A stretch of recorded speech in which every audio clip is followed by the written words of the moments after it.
That night, the rain poured down, threatening to engulf the entire city. Serafina Vale stood alone in a church filled with murderers disguised as guests. She was about to marry Cassian Moretti, the most feared mafia boss on the east coast of America. This wasn't a wedding. This was a sentence. Her father had betrayed the Moretti family, causing the death of Cassian's younger brother. Now she had to pay the price with her life. But on her wedding night, when Cassian saw the scars all over her body, everything changed completely. Please follow the story to the end, and comment with the name of the city you're watching to let me know how far this story has progressed. The cathedral smelled like wet stone and dying flowers. Rain battered the stained glass windows so hard the images trembled. Saints with shattered faces, martyrs bleeding in colors that ran together like open wounds. Every pew was filled, every seat occupied by men in black suits who carried the weight of concealed weapons beneath their tailored jackets. They smiled when they were supposed to smile. They clapped when the organist played, but their eyes never stopped scanning exits, counting heads, measuring threats. This was not a wedding. This was a transaction. Serafina Vale stood at the far end of the aisle, in a gown she hadn't chosen, wearing diamonds she hadn't asked for, breathing air that tasted like someone else's money. The veil covered her face but couldn't cover the stillness behind her eyes, the kind of stillness that only comes from learning how to disappear inside your own body while the world does whatever it wants to you. She was 24 years old. She looked 40. Not in her face. Her face was beautiful.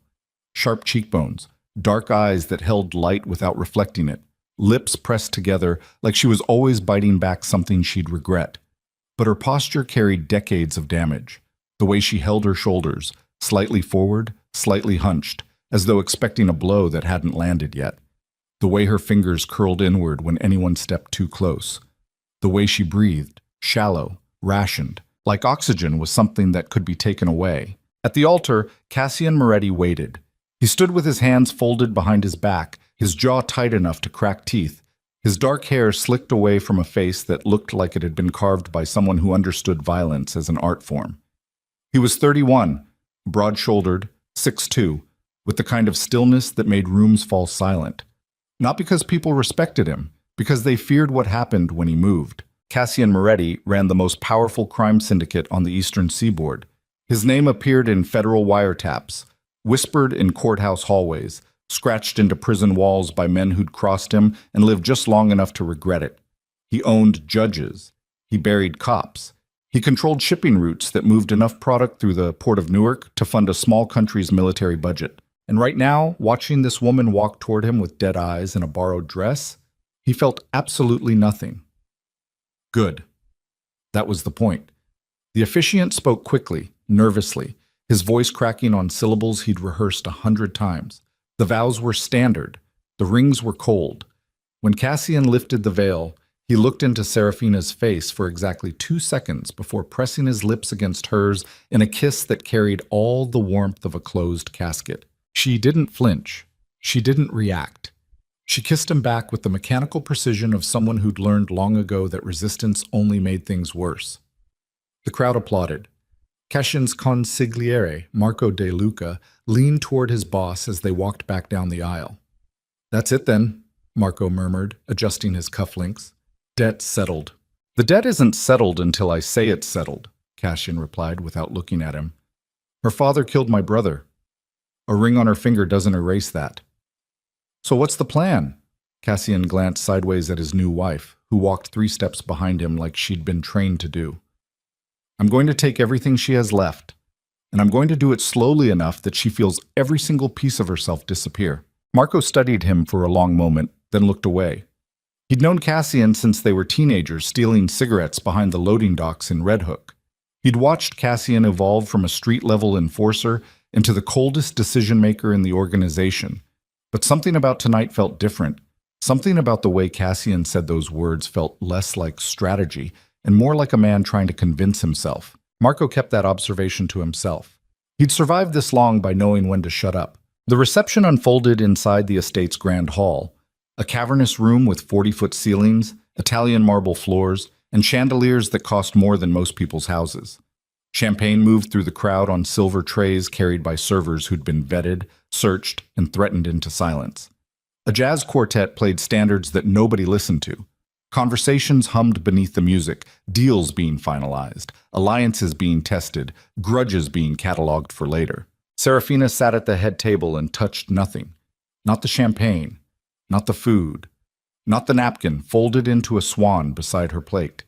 She watched the room the way a prisoner watches a yard, noting positions, measuring distances, calculating how long it would take to reach the nearest door. 3 women approached her during the first hour. Wives of underbosses. They smiled with teeth that cost $10,000 each and delivered compliments that functioned as insults. "You look stunning, sweetheart. That dress almost makes you look like you belong here." Cassian is so generous. Most men in his position would have just, well, you know. "Your father must be so proud. Oh wait, nobody knows where he is, do they?" Serafina absorbed each one without expression.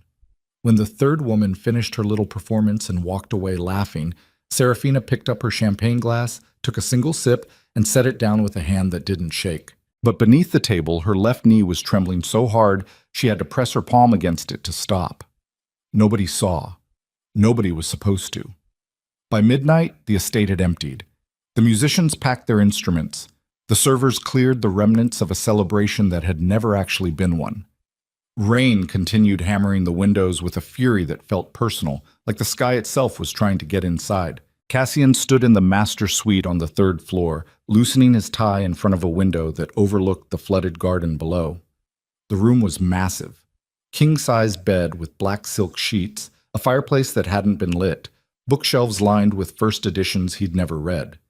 Everything in this room was designed to project power, control, dominion. He heard the door open behind him. Serafina entered quietly, still wearing the gown. Her hair had been taken down at some point during the evening and now hung in loose dark waves around her shoulders. She stopped just inside the doorway and stood there, waiting, the way someone stands in front of a locked room they know they're about to be pushed into. Cassian watched her through the window's reflection. He didn't turn around. "You can have the bathroom first," he said flatly. "There are clothes in the closet, the door on the left." She didn't move for several seconds. Then she crossed the room without a word and disappeared into the bathroom. The lock clicked behind her. Cassian exhaled through his nose. He poured 2 fingers of bourbon from a crystal decanter on the desk and drank it standing up, staring at nothing. He thought about Nico, his brother, 23 years old, sharp-mouthed, reckless, the kind of kid who smiled too much for the world they lived in. Nico had been working a collection run the night Serafina's father flipped, feeding information to a rival outfit that used it to ambush 6 Moretti soldiers in a warehouse off the Gowanus Canal. Nico wasn't supposed to be there. He'd gone as backup because he was trying to prove himself. He died on a concrete floor with 2 bullets in his chest and 1 in his throat, surrounded by fire, choking on his own blood while the building came down around him. They found what was left of him 3 days later. Cassian had identified the body himself. What was left of it? He remembered the smell more than anything, that specific cocktail of accelerant and burned flesh that lived in his sinuses for weeks afterward. He'd promised himself that night, standing in a coroner's basement that smelled like bleach and formaldehyde, that he would make the Vale family pay for every second of Nico's suffering. And now, 2 years later, here he was, married to the daughter, the last surviving Vale. This should feel like victory. It didn't. The bathroom door opened. Serafina stepped out wearing a silk nightgown that had been laid out for her, ivory, floor-length, with thin straps that crossed at the back. She moved toward the bed with her eyes lowered, and as she passed the lamp on the nightstand, the light caught something that made Cassian's hand stop halfway to his mouth. He set the bourbon down. "Stop." She stopped immediately, reflexively. The kind of instant obedience that doesn't come from respect.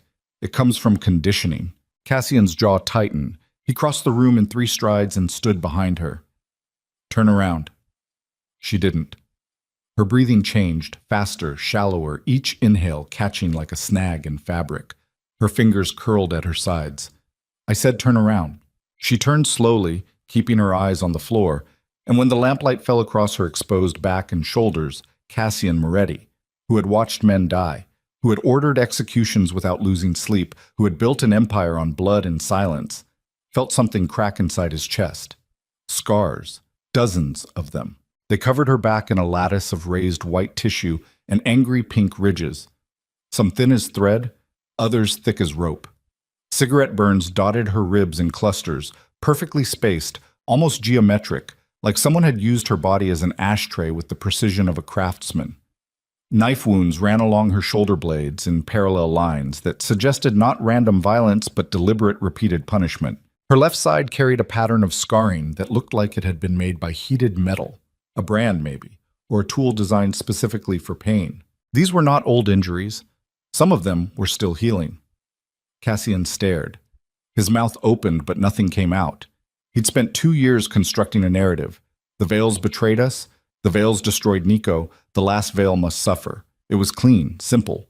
It gave his rage a target and his grief a purpose. But this didn't fit. This was something else entirely. Who did this to you? His voice came out lower than he intended, rougher.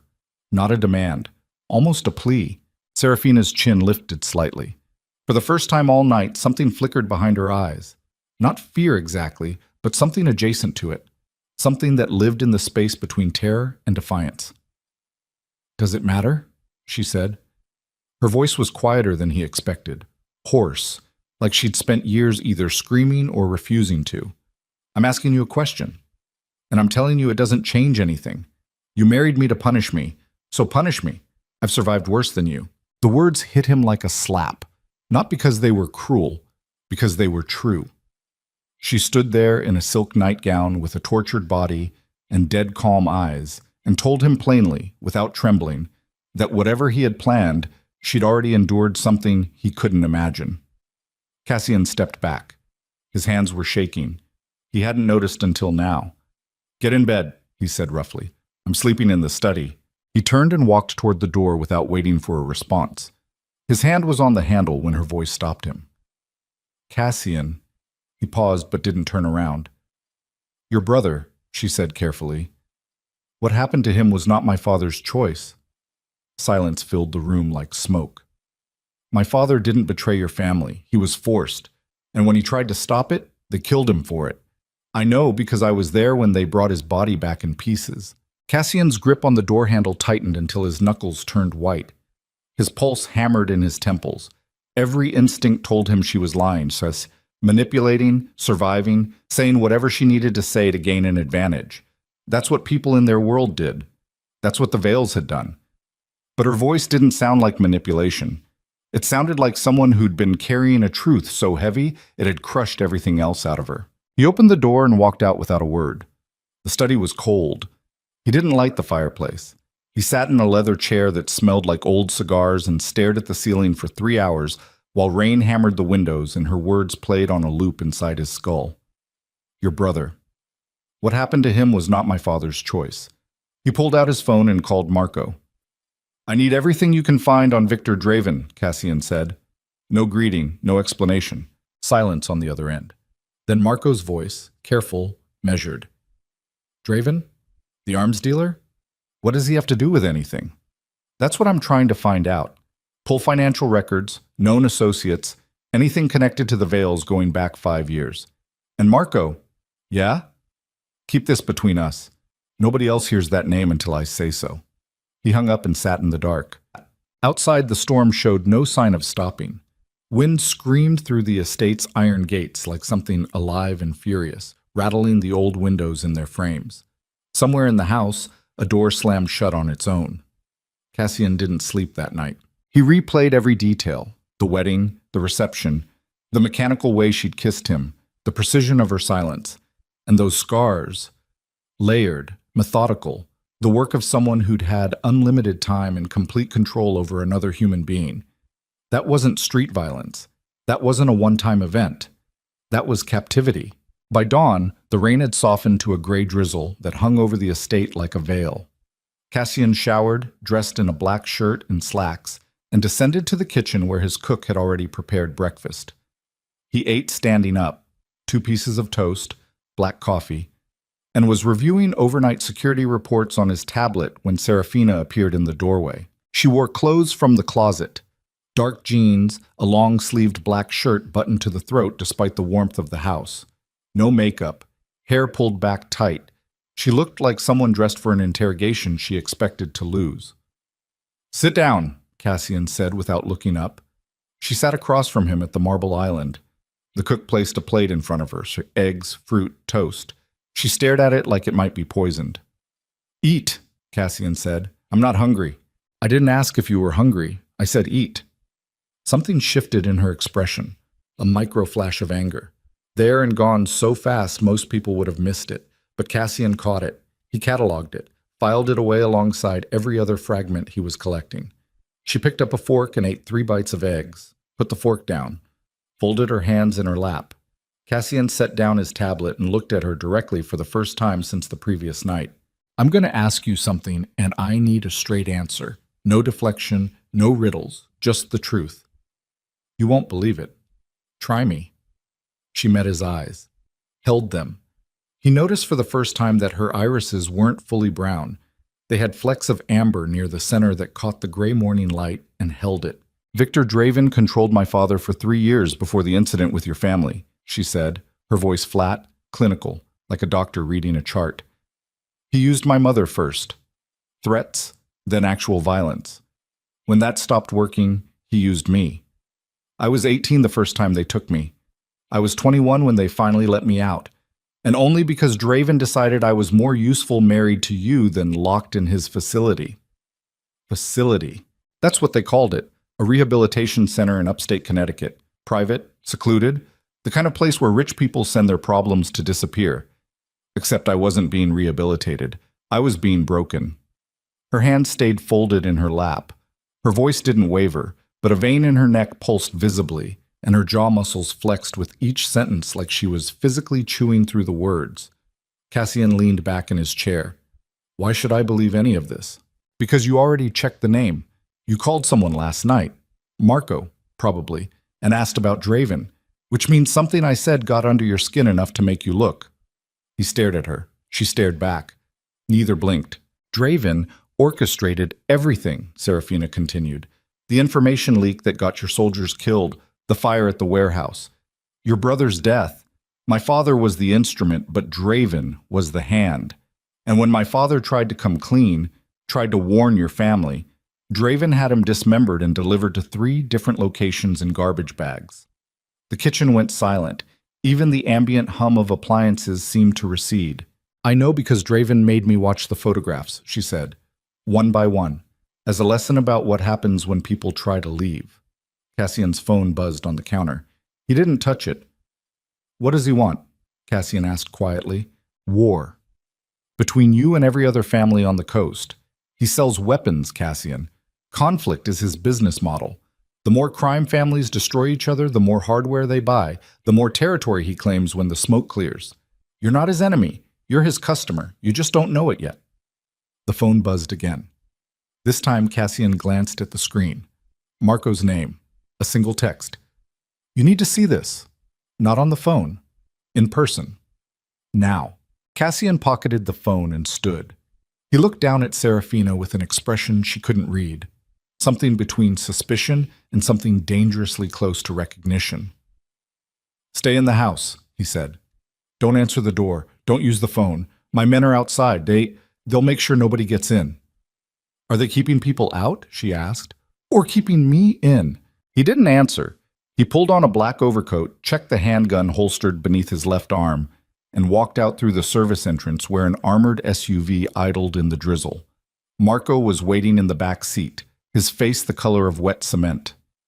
"Talk," Cassian said as the vehicle pulled away from the estate. Marco handed him a tablet. On the screen was a series of financial documents, shell corporations, wire transfers, property records, all connecting to a web of entities that traced back to a single node, Draven Industrial Holdings, registered in Luxembourg, with satellite offices in London, Dubai, and Newark. "Draven's been active on the East Coast for at least 6 years, Marco said, scrolling through the documents. "Arms trafficking, private military contracts, and this is the part that matters. He's been financing both sides of every territorial conflict from Boston to Baltimore. Every war we've fought in the last 4 years, he sold the guns, both sides, every time." Cassian stared at the screen. His expression didn't change, but Marco had known him long enough to read the microshifts, the tightening at the corners of his eyes, the barely perceptible flare of his nostrils. "There's more," Marco continued. "The facility she mentioned, Whitmore Recovery Center in Litchfield County. On paper, it's a private mental health retreat for wealthy clients. In reality, it's been flagged 3 times by state inspectors for unexplained patient injuries, and twice by the FBI's Human Trafficking Task Force. Both investigations were shut down. Guess who funded the PACs that got the right people elected to make that happen? Draven. Draven. Cassian closed his eyes. His hand rested on his knee, and Marco could see the tendons moving beneath the skin as his fist clenched and unclenched. "She's telling the truth," Cassian said. "Not a question." "Looks like it, which means your old man's intelligence was wrong. Giancarlo Vale didn't flip voluntarily. He was a puppet, and Draven was pulling the strings." "And Nico?" Marco hesitated. That hesitation told Cassian everything. "Nico's death was engineered," Marco said carefully. "Draven needed a trigger event, something big enough to launch a full-scale war between the Morettis and whatever was left of the Vale network. Nico was that trigger. Wrong place at the wrong time, except it wasn't wrong. It was arranged." The SUV drove through sheets of rain. Neither man spoke for several blocks. Then Cassian said something Marco had never heard him say in 15 years of working together. "I've been wrong." Marco looked at him. Cassian's face was turned toward the window, watching the city blur past in smears of gray and neon. "I married that woman to destroy her. I told myself she deserved it because of what her family did to mine. But her family didn't do anything. Draven did. He killed Nico. He killed her father. He tortured her for 3 years. And I—" Cassian's voice caught. He swallowed it down like glass. "I brought her into my house and treated her like an enemy when she was a victim the whole time." "Cass? Don't." Cassian's tone went cold again. The vulnerability sealed over like water freezing. "I need to know everything, every asset Draven has, every safe house, every shipping route, every politician in his pocket. I want a complete map of his operation by end of week." "And the girl?" Cassian didn't answer immediately. The SUV turned onto the bridge, and Manhattan's skyline appeared through the rain like a row of gray teeth. "She's not a prisoner anymore," he said finally. "She's under my protection, and if Draven sent her here expecting me to break her, I'm going to make sure that's the last mistake he ever makes." Marco nodded slowly. He'd seen that look before. The last time Cassian wore that expression, 3 men ended up in the East River, and an entire drug operation in the Bronx ceased to exist overnight. This time, Marco suspected, the scale would be considerably larger. Back at the estate, Serafina sat in the kitchen long after Cassian left. She hadn't moved from her chair. The eggs had gone cold. The coffee was untouched. Outside, guards patrolled the perimeter in the rain, their shadows passing across the windows at regular intervals. She pressed her palm against the inside of her left forearm, where the worst scar lived, a long surgical line that ran from wrist to elbow, given to her by a man named Kozlov, Draven's head of security, on the 247th day of her captivity. She knew the exact number because she'd counted every single one. 712 days total. She'd counted those too. The question Cassian had asked, "Why should I believe any of this?" was the right question. In their world, trust was a currency nobody could afford. Every word was a weapon. Every truth was wrapped in 3 layers of strategy. But Serafina hadn't lied. Not because she was noble.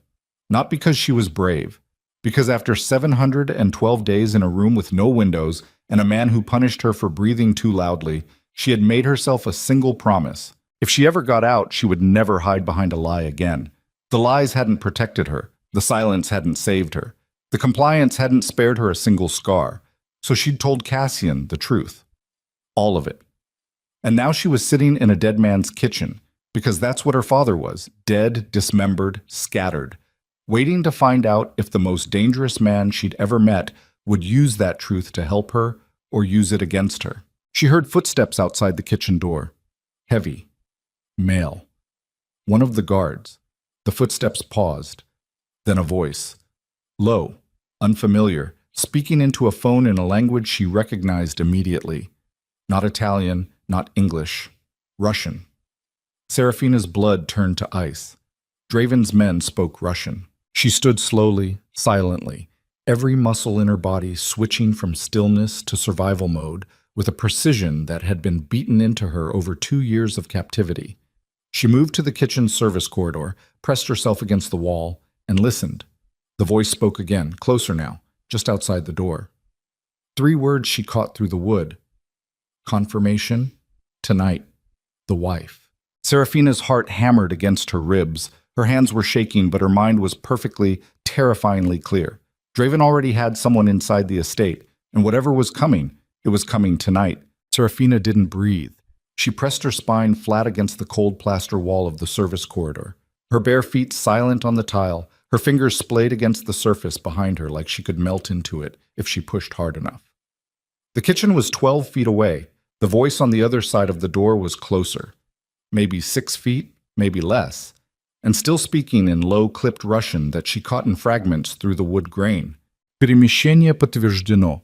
Жена сегодня ночью. Confirmation. The wife. Tonight. Her pulse slammed in her throat so hard she could taste copper. She knew that cadence. She knew the rhythm of those orders. Short bursts, no wasted syllables, the operational language of men who moved bodies for a living. She'd heard it through concrete walls for 712 days. She'd learned to decode it the way animals learn to decode the sound of a predator's footstep. Someone inside Cassian's security detail was working for Draven, and they were coming for her tonight. Serafina's legs wanted to buckle. Her vision wanted to blur. Every trauma response she'd spent 3 years building walls against was clawing at the inside of her skull, screaming at her to freeze, to collapse, to curl into a ball on the floor and wait for it to be over. She didn't. She moved.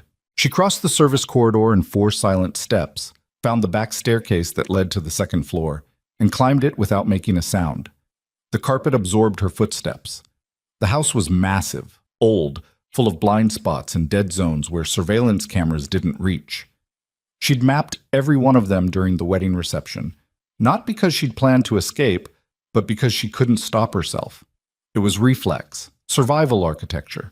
Draven had trained it into her with electricity and isolation until it became as automatic as blinking. She reached the second-floor study, the room where Cassian had spent the previous night, and closed the door behind her. The room smelled like old leather and bourbon. His coat was gone. His phone was gone. But on the desk, half hidden beneath a stack of financial documents, was a satellite phone with a Moretti crest embossed on the back. She picked it up. Her hands were trembling, but her mind was running calculations with mechanical precision. She couldn't call Cassian on his personal line. If one of his guards was compromised, his communications might be monitored. She couldn't call the police. In this world, police were either useless or owned. She couldn't run. The estate was surrounded by guards who might be loyal and might not be, and she had no car, no weapon, no shoes, and nowhere to go.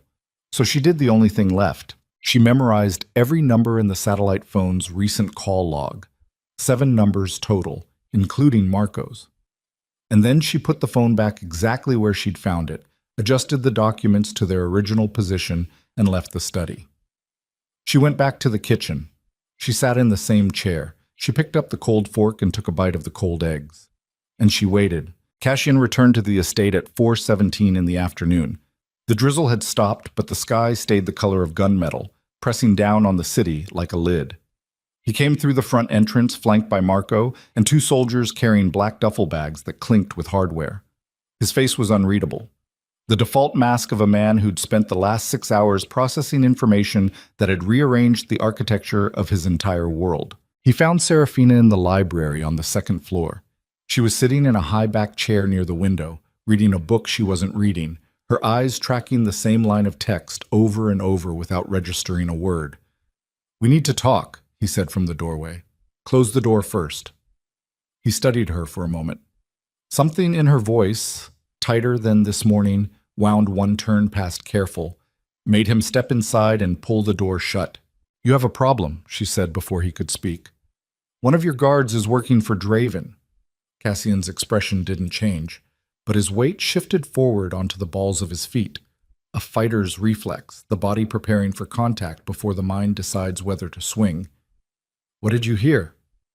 "Russian. On a phone." Outside the kitchen this morning, 20 minutes after you left.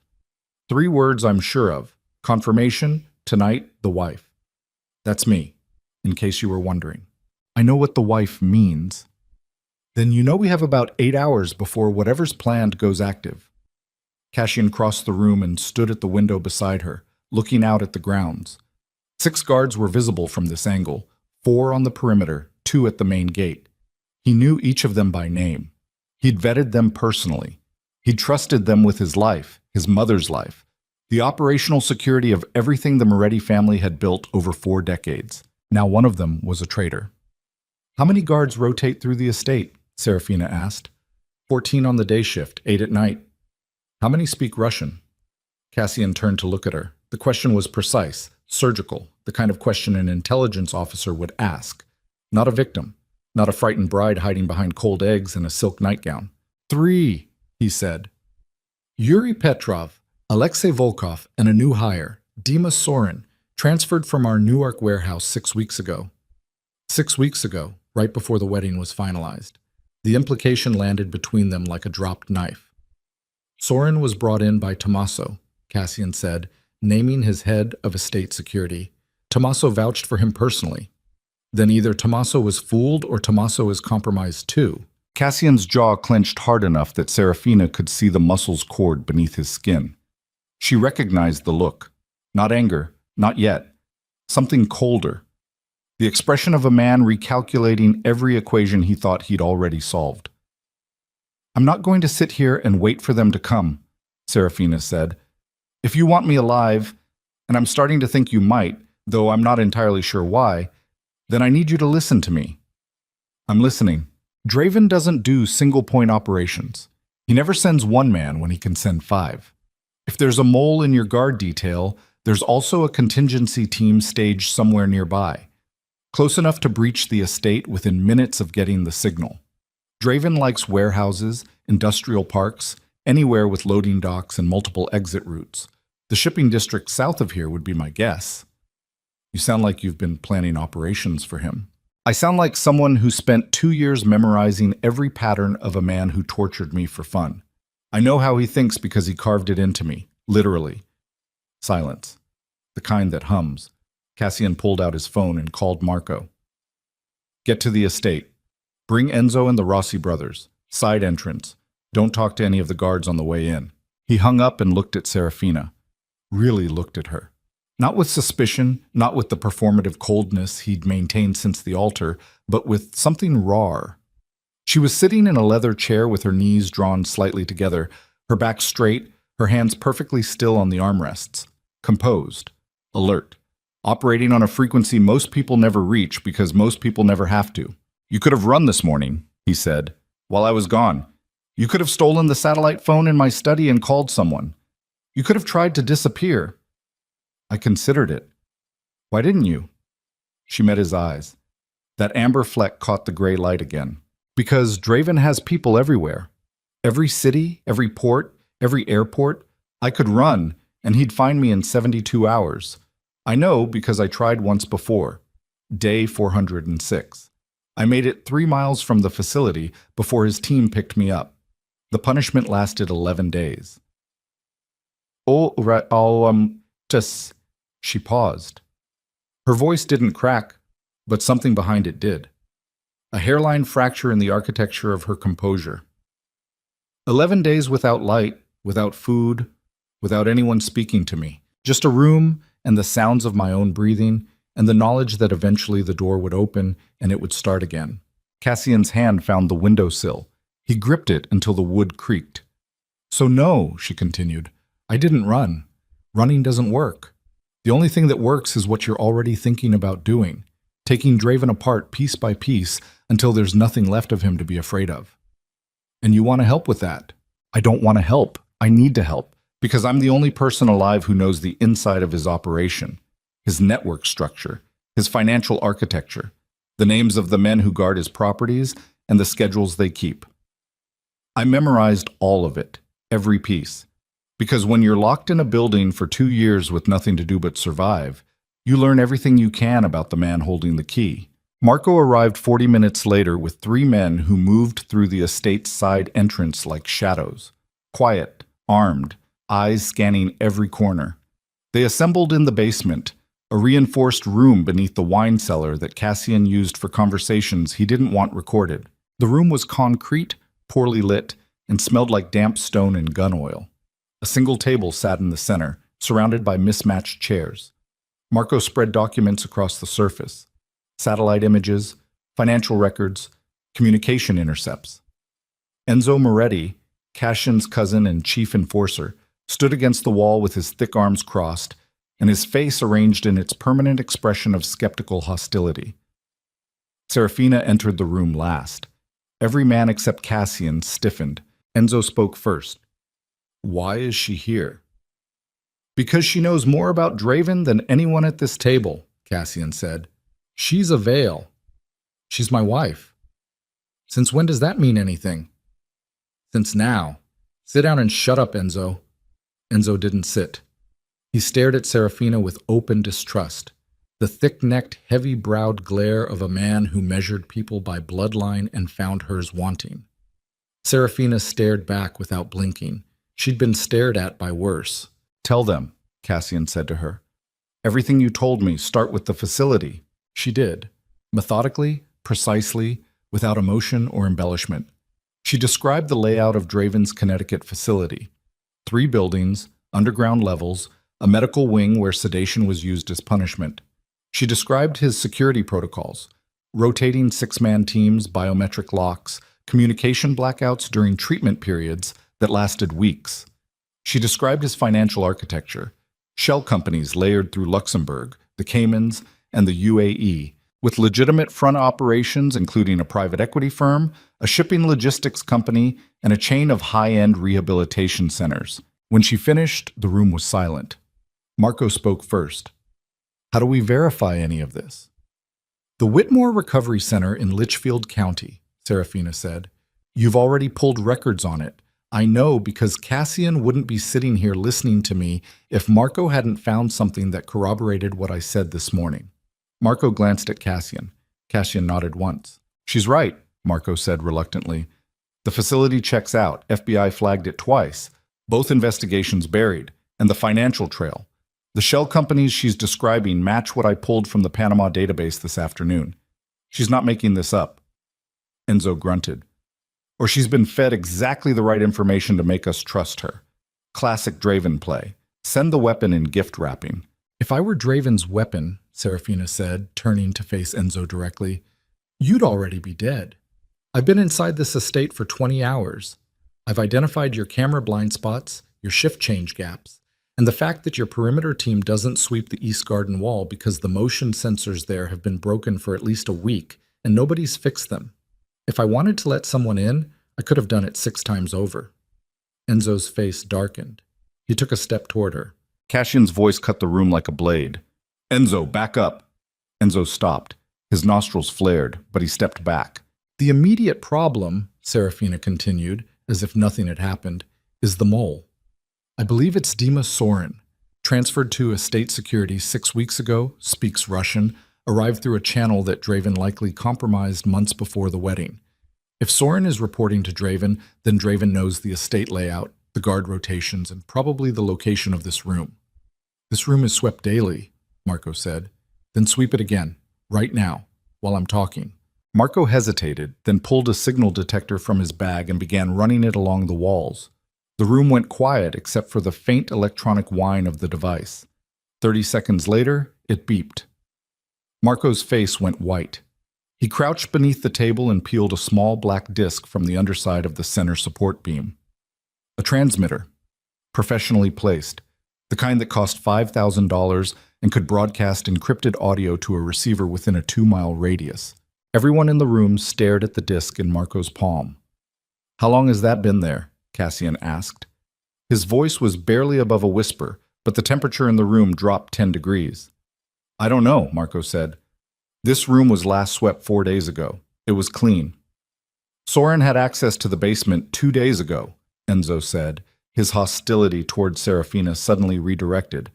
"He was down here checking the wine inventory for the reception. I signed him in myself. The weight of that admission settled on the room like concrete. "So Draven has heard everything said in this room for the last 48 hours, Cassian said, "which means he knows I'm investigating him. He knows Marco pulled his financial records, and he knows I'm starting to believe my wife instead of the story I've been telling myself for 2 years. Which means whatever he had planned for tonight just accelerated," Serafina said. Cassian stood. The chair scraped against concrete. He placed both hands on the table and leaned forward, his knuckles white, his shoulders rigid. The coiled energy of a man who just realized the ground beneath him had been hollow all along. "Marco, pull Soren off rotation. Don't arrest him. Don't tip him off. Put Enzo's men on the perimeter and rotate the existing guards to interior positions where they can be watched. I want eyes on Soren every second until I decide what to do with him. And if he tries to leave, then we'll know for certain, and he won't make it past the gate." "What about tonight?" Enzo asked. Cassian straightened. He looked around the room, at Marco, pale and furious at himself for missing the bug, at Enzo, cracking his knuckles with the anticipation of violence, at the Rossi brothers, silent professionals who hadn't spoken a word but had already checked the magazines on their weapons twice. Then he looked at Serafina. She sat perfectly still, her hands flat on her thighs, her breathing controlled, but her eyes were alive in a way they hadn't been before. Bright, focused, burning with something that wasn't fear. It was purpose. "We don't wait for them to come to us," Cassian said. "Serafina, you said Draven stages contingency teams in industrial areas, shipping districts, loading docks. South of here, within a 15-minute response window, he'd want proximity without visibility. Marco, pull surveillance on every warehouse and industrial property within a 10-mile radius that's changed hands or been leased in the last 6 months. That could be dozens of locations. Then start with the ones connected to any of Draven's shell companies, cross-reference with the list she gave us." Marco was already on his phone. Enzo was already heading for the door. The Rossi brothers followed without being told. Cassian and Serafina were alone. He looked at her across the concrete room, the dead transmitter sitting on the table between them like a scorpion someone had flipped onto its back. "You knew about the bug," he said.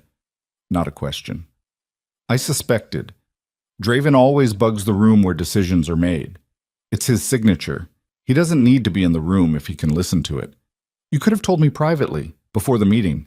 If I told you privately, your men wouldn't have seen me prove it. They need to trust me, Cassian. Not because you ordered them to, because they watched me find something they missed." He stared at her. The fluorescent light buzzed overhead, casting everything in a sickly yellow wash that made the shadows under her eyes look like bruises. Maybe they were bruises. He couldn't tell anymore what was damage and what was just exhaustion. "You're smarter than I gave you credit for," he said. "Most people are. They just don't survive long enough for anyone to notice." He almost smiled. It was the closest his face had come to something human in 2 years, and it passed so quickly that if Serafina hadn't been watching for it, she would have missed it entirely. "Come on," he said. "We need to move upstairs. If they're listening, I want them hearing exactly what I want them to hear." They climbed the staircase together. For the first time since the wedding, they walked side by side. Marco's surveillance sweep took 3 hours and produced results just after 10 p.m. A warehouse in the Port Morris Industrial District, south of the estate, exactly where Serafina had predicted, had been leased 8 weeks ago through a company called Baltic Meridian Logistics. The company traced back through 2 layers of shell corporations to a holding group in Riga that shared a registered agent with one of Draven's known front operations. "Satellite shows vehicle movement starting 2 days ago," Marco reported, spreading thermal imaging printouts across Cassian's desk in the 3rd-floor study.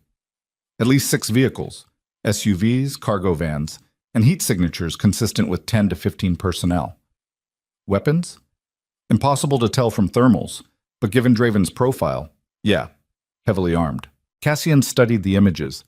His fingers traced the warehouse perimeter on the printout. Entry points, loading bays, elevation. His mind worked the geometry of an assault the way other men worked crossword puzzles. "They're waiting for Soren's signal," Serafina said from the corner of the room. She'd been standing there for 20 minutes, arms crossed, watching.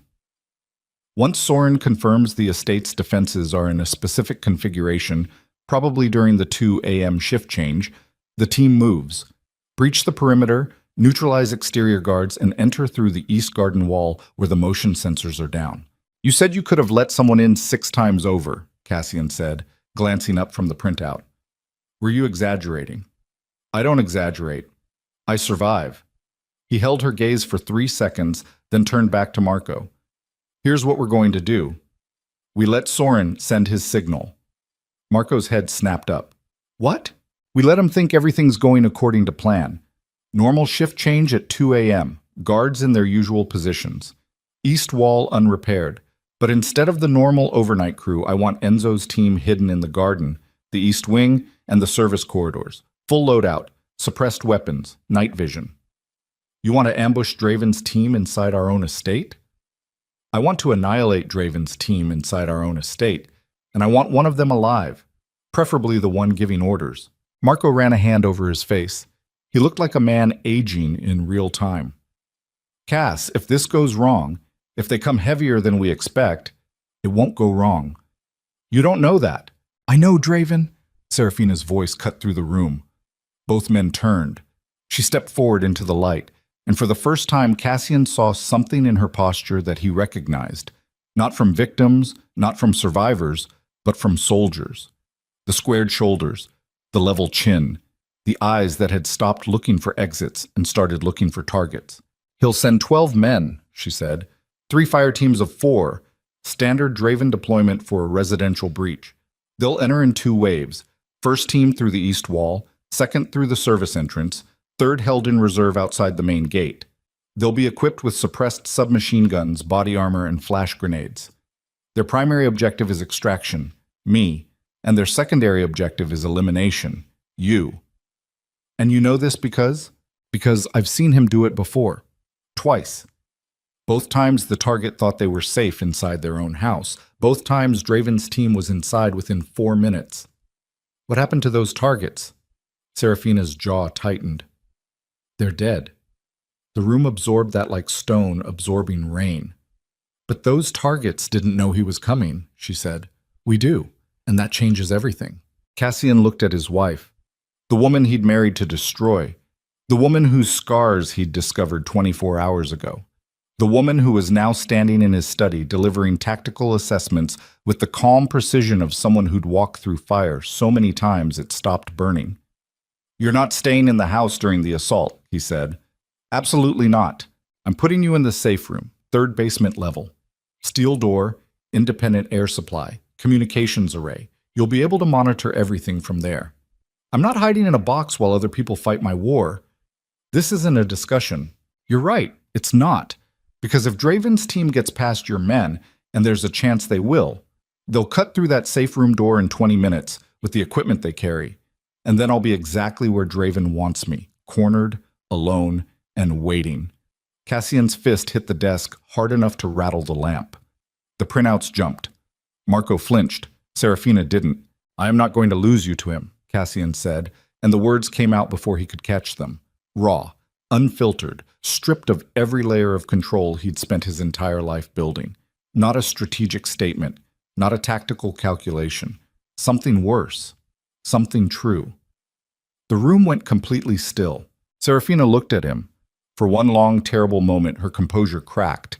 Just a fracture, just a tremor in her lower lip that she caught and killed before it could become something larger. But he saw it, and she knew he saw it. Then let me fight beside you, she said quietly, because the only person who's ever going to end Victor Draven is someone who knows exactly what he's capable of. And that person is standing in front of you, Cassian breathed. In, out, the sound of a man stepping off a cliff he can't climb back up. Marco and then, he said, without looking away from her. Get her a weapon, something she can handle, and body armor that fits. Marco opened his mouth to object, looked at Cassian's face, looked at Serafina's face, closed his mouth. Yes, boss, he said, and left the room. At 11:47 p.m., Dima Soren made his move. He stepped away from his post at the East Wing checkpoint, walked to the garden wall where the broken motion sensors still sat dark and useless, and placed a call from a burner phone concealed in his boot. The call lasted 9 seconds. He didn't know that Enzo Moretti was watching him through a thermal scope from the 3rd-floor bathroom window. He didn't know that Marco had already cloned the burner phone's signal and was tracking its transmission to a receiver inside the Port Morris warehouse. And he didn't know that inside the estate, behind locked doors and loaded weapons, 23 men and 1 woman were waiting for exactly this moment.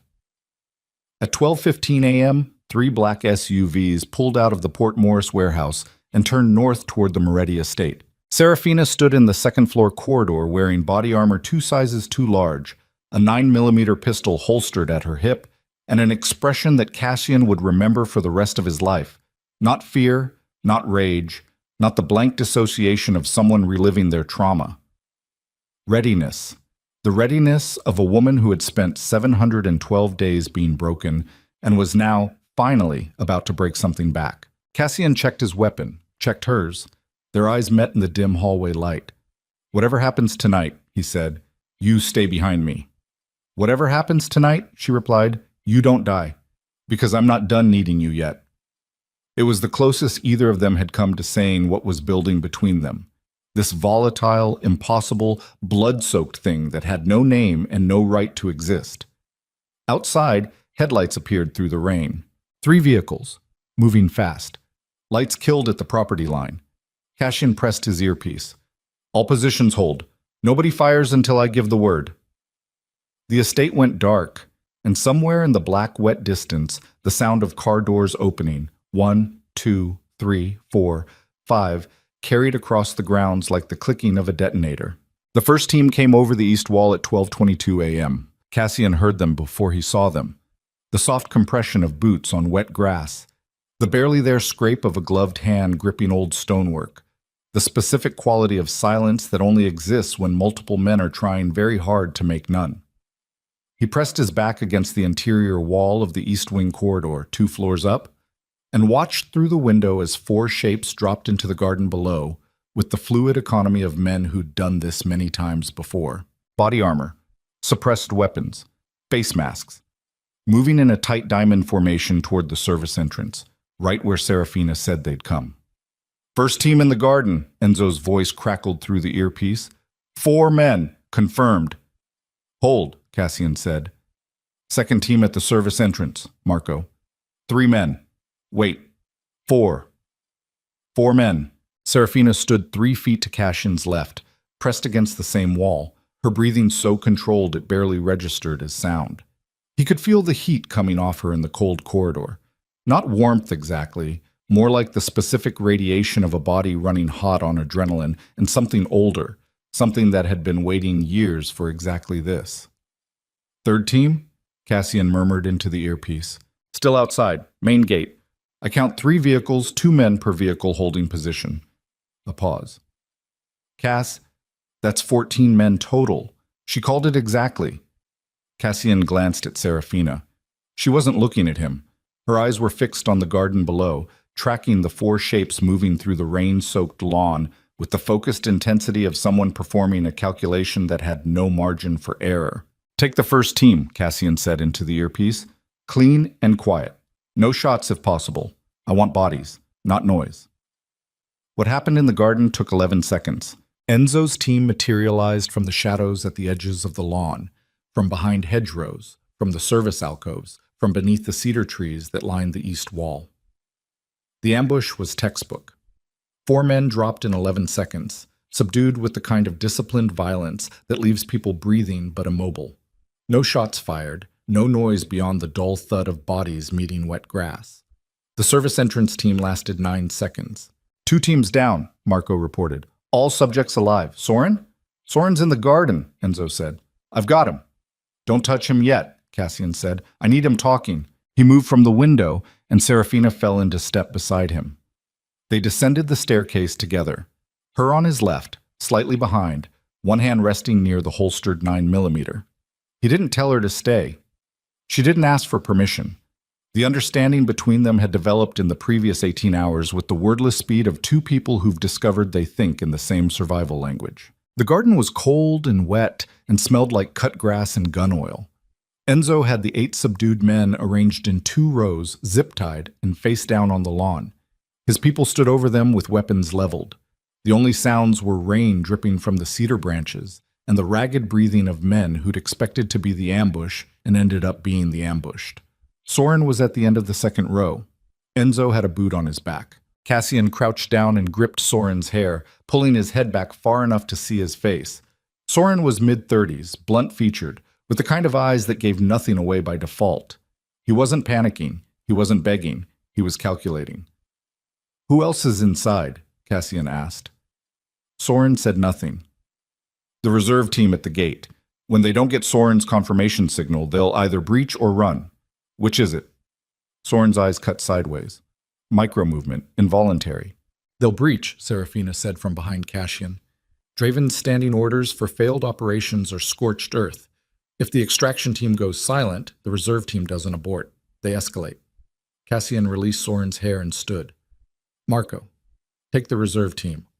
All 3 vehicles. Nobody gets away." "On it." "Enzo, get these men inside, basement level 2, and get me Soren alone in 5 minutes." Enzo moved. His team moved. The garden began clearing with practiced efficiency. Bodies lifted, carried, disappeared through the service entrance. Within 90 seconds, the lawn looked exactly as it had before. Just rain and shadows and the faint smell of something that wasn't quite violence, but was adjacent to it. Cassian was already walking back toward the estate when his phone rang. Not the personal line, not Marco's. The satellite phone. The one only 3 people had the number for. His mother, his personal attorney, and one other. He looked at the screen. Unknown number. He answered. The voice on the other end was smooth, unhurried, accented with the faint overlay of Eastern European consonants that years of expensive education had polished but never fully erased. "Impressive," Victor Draven said. "I expected competence. I didn't expect this." Cassian's hand tightened on the phone. He kept walking. He didn't look at Serafina, but he felt her step closer. "Where are you?" Cassian said. "Somewhere safe. Somewhere you haven't looked yet. I'll give you credit. The garden ambush was elegant, using your wife's tactical knowledge against my own people. That's almost poetic. A pause, the specific pause of someone who enjoys being heard. I did train her well. What do you want?" "To congratulate you, and to correct a misunderstanding. You think tonight was the operation, Cassian. It wasn't. Tonight was a test. To see how much she'd told you, to confirm she'd defected completely." Another pause. "She has, which means the real operation can begin." The line went dead. Cassian stood in the rain outside the estate's service entrance, the phone against his ear, listening to silence. Serafina was watching him. Her face had gone the color of the sky. "It was a test," he said. "I heard. He wanted to know how much you'd told me, how much you knew. He burned 14 men to get that information." "That's what I was afraid of," she said, and her voice was so flat, so stripped of everything, that it took him a moment to understand what he was hearing. Not fear, guilt. "I should have known. He always sacrifices the expendable layer first, test the defenses, confirm the intelligence, then move on the real target." "Which is?" She didn't answer immediately. Her eyes went somewhere distant, the specific, unfocused look of someone running calculations against a backdrop of memories they'd rather not visit. "He said the real operation can begin," she said. "There's only one target Draven would escalate to after confirming I told you everything. One person whose loss would destroy your capacity to function and make any retaliation impossible to coordinate." Cassian's blood ran cold. "Your mother," Serafina said. He was already dialing before she finished the sentence. Elena Moretti answered on the second ring. Her voice was warm, unhurried, the particular ease of a 70-year-old woman who'd survived a mobster husband, a family empire, and 4 decades of violence without losing the ability to sleep soundly. "Cassian, it's past midnight. Are your guards in place?" A brief silence. "Of course. Luca and 3 of his men. Why? What's happening?" "I need you to go to your safe room, right now. Take your phone. Don't open the door for anyone until I tell you personally. Not Luca, not Marco, not anyone. Do you understand?" "Cassian, you're frightening me." "Good. That means you'll move faster. Go, now." He heard her stand, heard the shuffle of slippered feet on hardwood, heard the muffled sound of her calling for her housekeeper. Then the line caught. A fraction of a second of digital stutter that shouldn't have been there on a clean connection. Mom, are you still there? I'm here. I'm walking to the... The line went dead. Not the clean cutoff of a dropped call. The hard, specific silence of a line that's been cut at the source. Cassian stared at the phone. Then he ran. He was inside the estate and at the SUV in under 30 seconds. Serafina was right behind him. She got in without being asked, and he didn't tell her to stay. Marco appeared from the side entrance at a sprint, still pulling on his jacket. Elena's line just went dead, Cassian said as Marco threw himself into the passenger seat. Draven's team is already at her house. That's 40 minutes from here. 25 if I drive. He drove. The city blurred past in streaks of orange and wet black. Cassian ran every red light, cut through 3 highway on-ramps at speeds that made Marco grip the dashboard, and navigated the rain-slicked interstate with the focused brutality of a man whose entire emotional architecture had been reduced to a single point. Get there. Get there. Get there. In the back seat, Serafina held the 9mm in both hands and watched the road. Talk to me, Cassian said without looking away from the windshield. Tell me what Draven does to leverage a hostage. He doesn't kill immediately. He needs the hostage functional, responsive, communicating, visibly suffering on camera. That's the currency. He'll have your mother alive when we arrive. The question is what he'll do to her while he waits for you to come to him. He'll hurt her, enough to break your judgment when you see it. He wants you furious and reactive, not tactical. He'll film it and send it to your phone while you're driving so you arrive at whatever location he chooses in exactly the emotional state he needs you in. Marco's phone buzzed. All 3 of them looked at it. Marco picked it up, watched whatever was on the screen, and turned it face down against his knee without a word. His jaw was so tight it looked like it might fracture. Marco, Cassian said. Marco turned the phone over and held it up. A video, 12 seconds long. Elena Moretti, seated in a chair in a room Cassian didn't recognize. Industrial, concrete, lit by a single hanging work light. Her hands were bound. Her face was pale, but intact. She wasn't crying. She was looking directly at the camera with the specific dignity of a woman who'd spent 40 years married to a man the world feared and had decided she wouldn't give his enemies the satisfaction. Draven stepped into frame at the 7-second mark. He wore a charcoal suit, no tie, his gray hair neatly combed. He looked like a banker. He always looked like a banker. He leaned down and said something into Elena's ear that the video's audio didn't capture. Then he looked at the camera and smiled. The video ended. Cassian's hands on the wheel were white-knuckle and motionless. Give me the location, Marco said quietly, already typing. If he sent the video, he wants you to come to him, which means he'll have sent coordinates too. A text arrived 14 seconds later. An address in the Meadowlands, an old freight processing facility that had been decommissioned 8 years ago. South of the highway, close to the water, surrounded by flat wetlands that provided clear sightlines and no concealment. He'd chosen it specifically. Open ground. No cover. Any assault team approaching would be visible for a quarter mile. He's chosen that ground so we can't come in force, Marco said, confirming what Cassian was already thinking. If we bring a full team, he sees us coming and kills her. So we come small, Cassian said. How small? Cassian said nothing. The silence in the car answered for him. Marco looked at him, then looked at Serafina in the rearview mirror. Cass, Marco said carefully, you cannot walk into a Draven location with just, he wants me alive. He needs me to see what he's done, to understand that he's untouchable, to spend the rest of my life knowing he can reach anyone I care about. He won't kill me when I walk in. He'll use me. And her? He wants her back. Another silence. Serafina didn't dispute it. He won't hurt her on arrival either, she said from the back seat, her voice stripped down to its operational core. He'll use her mother as the demonstration piece. What he does to Elena is meant to show Cassian what he's capable of. I'm the prize. He won't damage the prize until he's made his point. You sound very certain about the thinking of a man who tortured you for 2 years, Marco said. I'm certain because I spent 2 years learning exactly how he thinks. The way you learn the rhythm of a lock you're trying to pick. You feel every tumbler until it opens. Marco turned back to the front. He was quiet for the rest of the drive. They reached the Meadowlands at 1:44 a.m. The freight facility sat alone on a flat expanse of industrial wasteland, its corrugated metal walls rust-streaked and dark. A single loading bay light burned at the far end. Two black vehicles were parked outside the main entrance, flanking the door like sentinels. The windows were blacked out. Cassian stopped the SUV 400 meters out, beyond the range of the facility's exterior lights. "Count the guards," he said.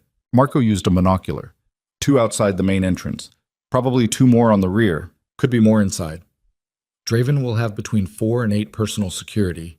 Different from the breach teams, these are his inner ring. Better trained, better equipped, personally loyal. Serafina leaned between the front seats, looking through the windshield. "He'll be inside with your mother and at least 2 of them in direct proximity. The others will be staged as layers." "Can we get to the rear without being seen?" "Flat ground, no cover. They'll have thermal or night vision on the perimeter." She paused. "There's one way in that he won't have accounted for." Both men turned. "He only expects you," she said to Cassian. "He doesn't expect me to come voluntarily. His entire contingency is built around the assumption that you'll either come alone under duress or come with a visible assault team that he can respond to. He hasn't planned for the scenario where I walk in through the front door of my own accord." "Absolutely not," Cassian said. "It's the only way in that doesn't get your mother killed in the first 60 seconds. "I said no." "Cassian." Her hand touched his arm, the first time she'd reached for him, and the contact was so deliberate and so brief that it almost didn't register. Almost. "He'll stand down his reaction protocols if he sees me. Not completely, but enough. Long enough for you to move." Cassian turned in his seat to face her. In the darkness of the SUV cab, with the wetlands spreading gray and featureless around them, her face was all shadow and amber. Those flecked eyes steady, that jaw set, that posture carrying the weight of a decision she'd already made before she'd finished speaking. "If you go in there, he won't let you out again," Cassian said. "He won't let me out either way. The moment I gave you everything I know about his operation, he marked me for permanent containment. There's no scenario where I walk away from this free and breathing unless Draven is dead." She held his gaze. "So let me do this." Cassian stared at her. Marco stared at the facility. The wind moved across the wetlands in long, empty waves. "How long do you need?" Cassian asked. 3 minutes from when I walk through the door. Get to the rear. There's a ventilation intake on the southeast corner, Shvat. I've seen this building type before. Draven uses them specifically because they're decommissioned and unwatched, and they all have the same structural layout. Ground level intake 3 feet wide. Enough to move through. You've memorized the architectural layout of buildings Draven uses? I memorized everything. I told you. 712 days. Marco let out a long breath through his nose. The sound of a man accepting an outcome he doesn't like but can improve. Cassian reached under his seat and produced a second weapon. A compact Sig Sauer, already loaded. He checked the safety, held it out to Serafina handle first. She took it without hesitation, chambered it without looking, tucked it against her lower back under the body armor. 3 minutes, Cassian said. Then I'm coming in regardless. 2.5, she replied. Give yourself a margin. She opened the door and got out into the cold and the rain. Cassian watched her cross the dark ground toward the facility's entrance, walking at a normal pace, not hurrying, making herself visible to whatever surveillance was watching. He watched the 2 guards at the door react, weapons coming up, and watched her stop at the right distance and do something he couldn't hear from 400 meters away. But whatever she said, the guards lowered their weapons, and Victor Draven's front door opened for her. Cassian counted to 10. Then he was out of the vehicle, moving low and fast across wet ground, Marco a shadow beside him, both of them converging on the southeast corner of the building with 2.5 minutes on a clock that felt like it was running at triple speed. Inside, Serafina crossed the threshold. The facility smelled like rust and standing water and industrial cold. The loading bay had been cleared of its original equipment, replaced by the portable infrastructure of a temporary operation. Generators, communication arrays, folding tables covered in laptops, and monitoring equipment. 6 men occupied the space, each positioned with the deliberate spacing of professionals covering angles. At the far end of the bay, beneath the work light, Elena Moretti sat in the chair exactly as she'd appeared in the video, upright, bound, watching the door with the steady composure of a woman who was terrified and absolutely refusing to show it. And Victor Draven stood in the center of the space, his hands clasped behind his back, watching Serafina walk toward him with an expression of complete satisfied control. "There she is," he said. His voice was the same, exactly the same. That smooth, modulated warmth that functioned as a warning the way weather functions as a warning. Its pleasantness, the specific indication that something terrible was building behind it. Serafina stopped 12 feet from him. Her hands were visible. The 9mm was holstered openly at her hip. The SIG was invisible against her back. "Victor," she said, "you look well. Better than I expected, given recent events." He tilted his head slightly. The studying posture, the entomologist examining something pinned. "Did he hurt you?" "No." "Pity. I was hoping the Moretti temper would do my work for me." He smiled, teeth like a dentist's waiting room. "But you found a way to make yourself useful instead. That's always been your gift, Serafina. Survival by utility. I trained that into you very early, and you absorbed it beautifully." "Let her go," Serafina said, nodding toward Elena. "She's not part of this. She's whatever I need her to be.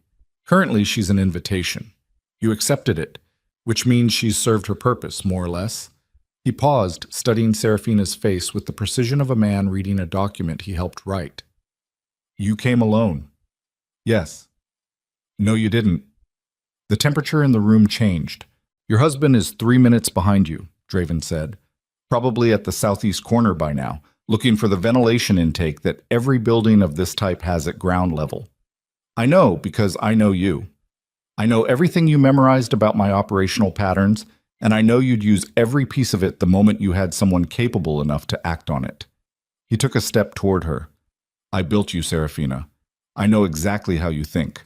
I always have." Behind her, she heard the facility's rear entrance, the sound of a door that should have been unguarded being opened from the outside. But the sound that followed wasn't Cassian moving through. It was the click of weapons being raised. "He's inside," a voice said in Russian. "Both of them." Serafina's breath stopped. She turned. Cassian was standing in the rear entrance with Marco beside him, and 4 of Draven's men behind them with weapons pressed to the base of their skulls. Marco's face was a mask of controlled fury. Cassian's face was nothing at all. The blankness of a man who's walked into a room and instantly recalculated every variable and found nothing that works. Draven's voice came from behind her, still smooth, still unhurried. "The ventilation intake has been sealed since yesterday morning. I had it welded shut when I chose this location.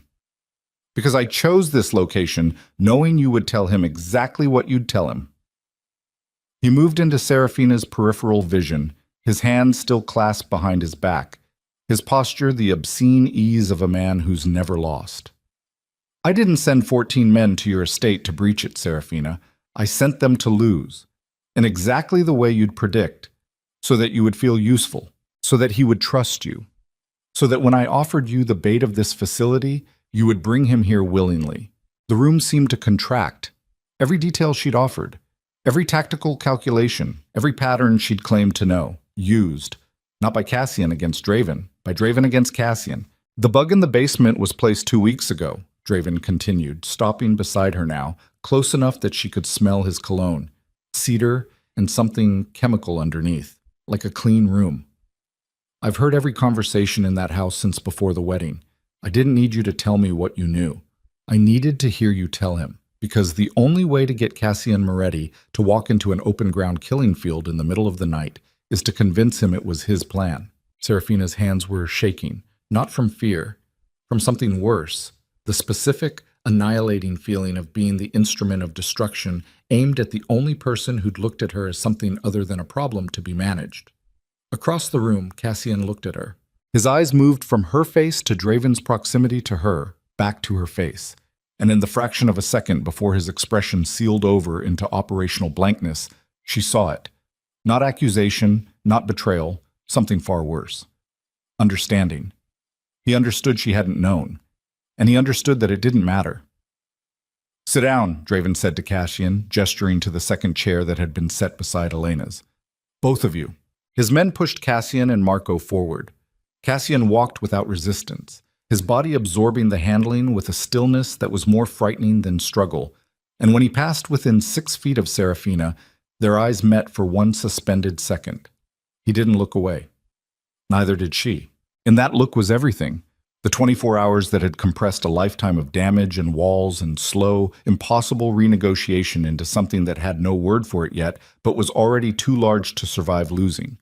Draven's man shoved Cassian into the chair beside his mother. Elena Moretti reached sideways with her bound hands and found her son's arm. Her fingers closed around his wrist. He let them. "Now," Draven said, moving to stand in front of them, "let me explain what's going to happen. Cassian, you're going to transfer the operational control of every Moretti shipping and logistics contract in the Northeast to a holding company I'll provide the details for. You're going to do this from your phone tonight, with Marco watching to make sure the accounts are legitimate. In exchange, you and your mother will leave this building alive." "And her?" Cassian said. His voice was flat, factual. Draven looked at Serafina. The smile returned.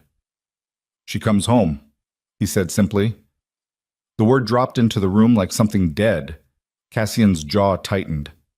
A single tendon flexed in his neck. His hand, resting on his knee, curled into a fist so slowly it was almost imperceptible. "No," he said. Draven raised an eyebrow. "Excuse me? I said no." Cassian's eyes moved from Draven to Serafina. Something in them had shifted.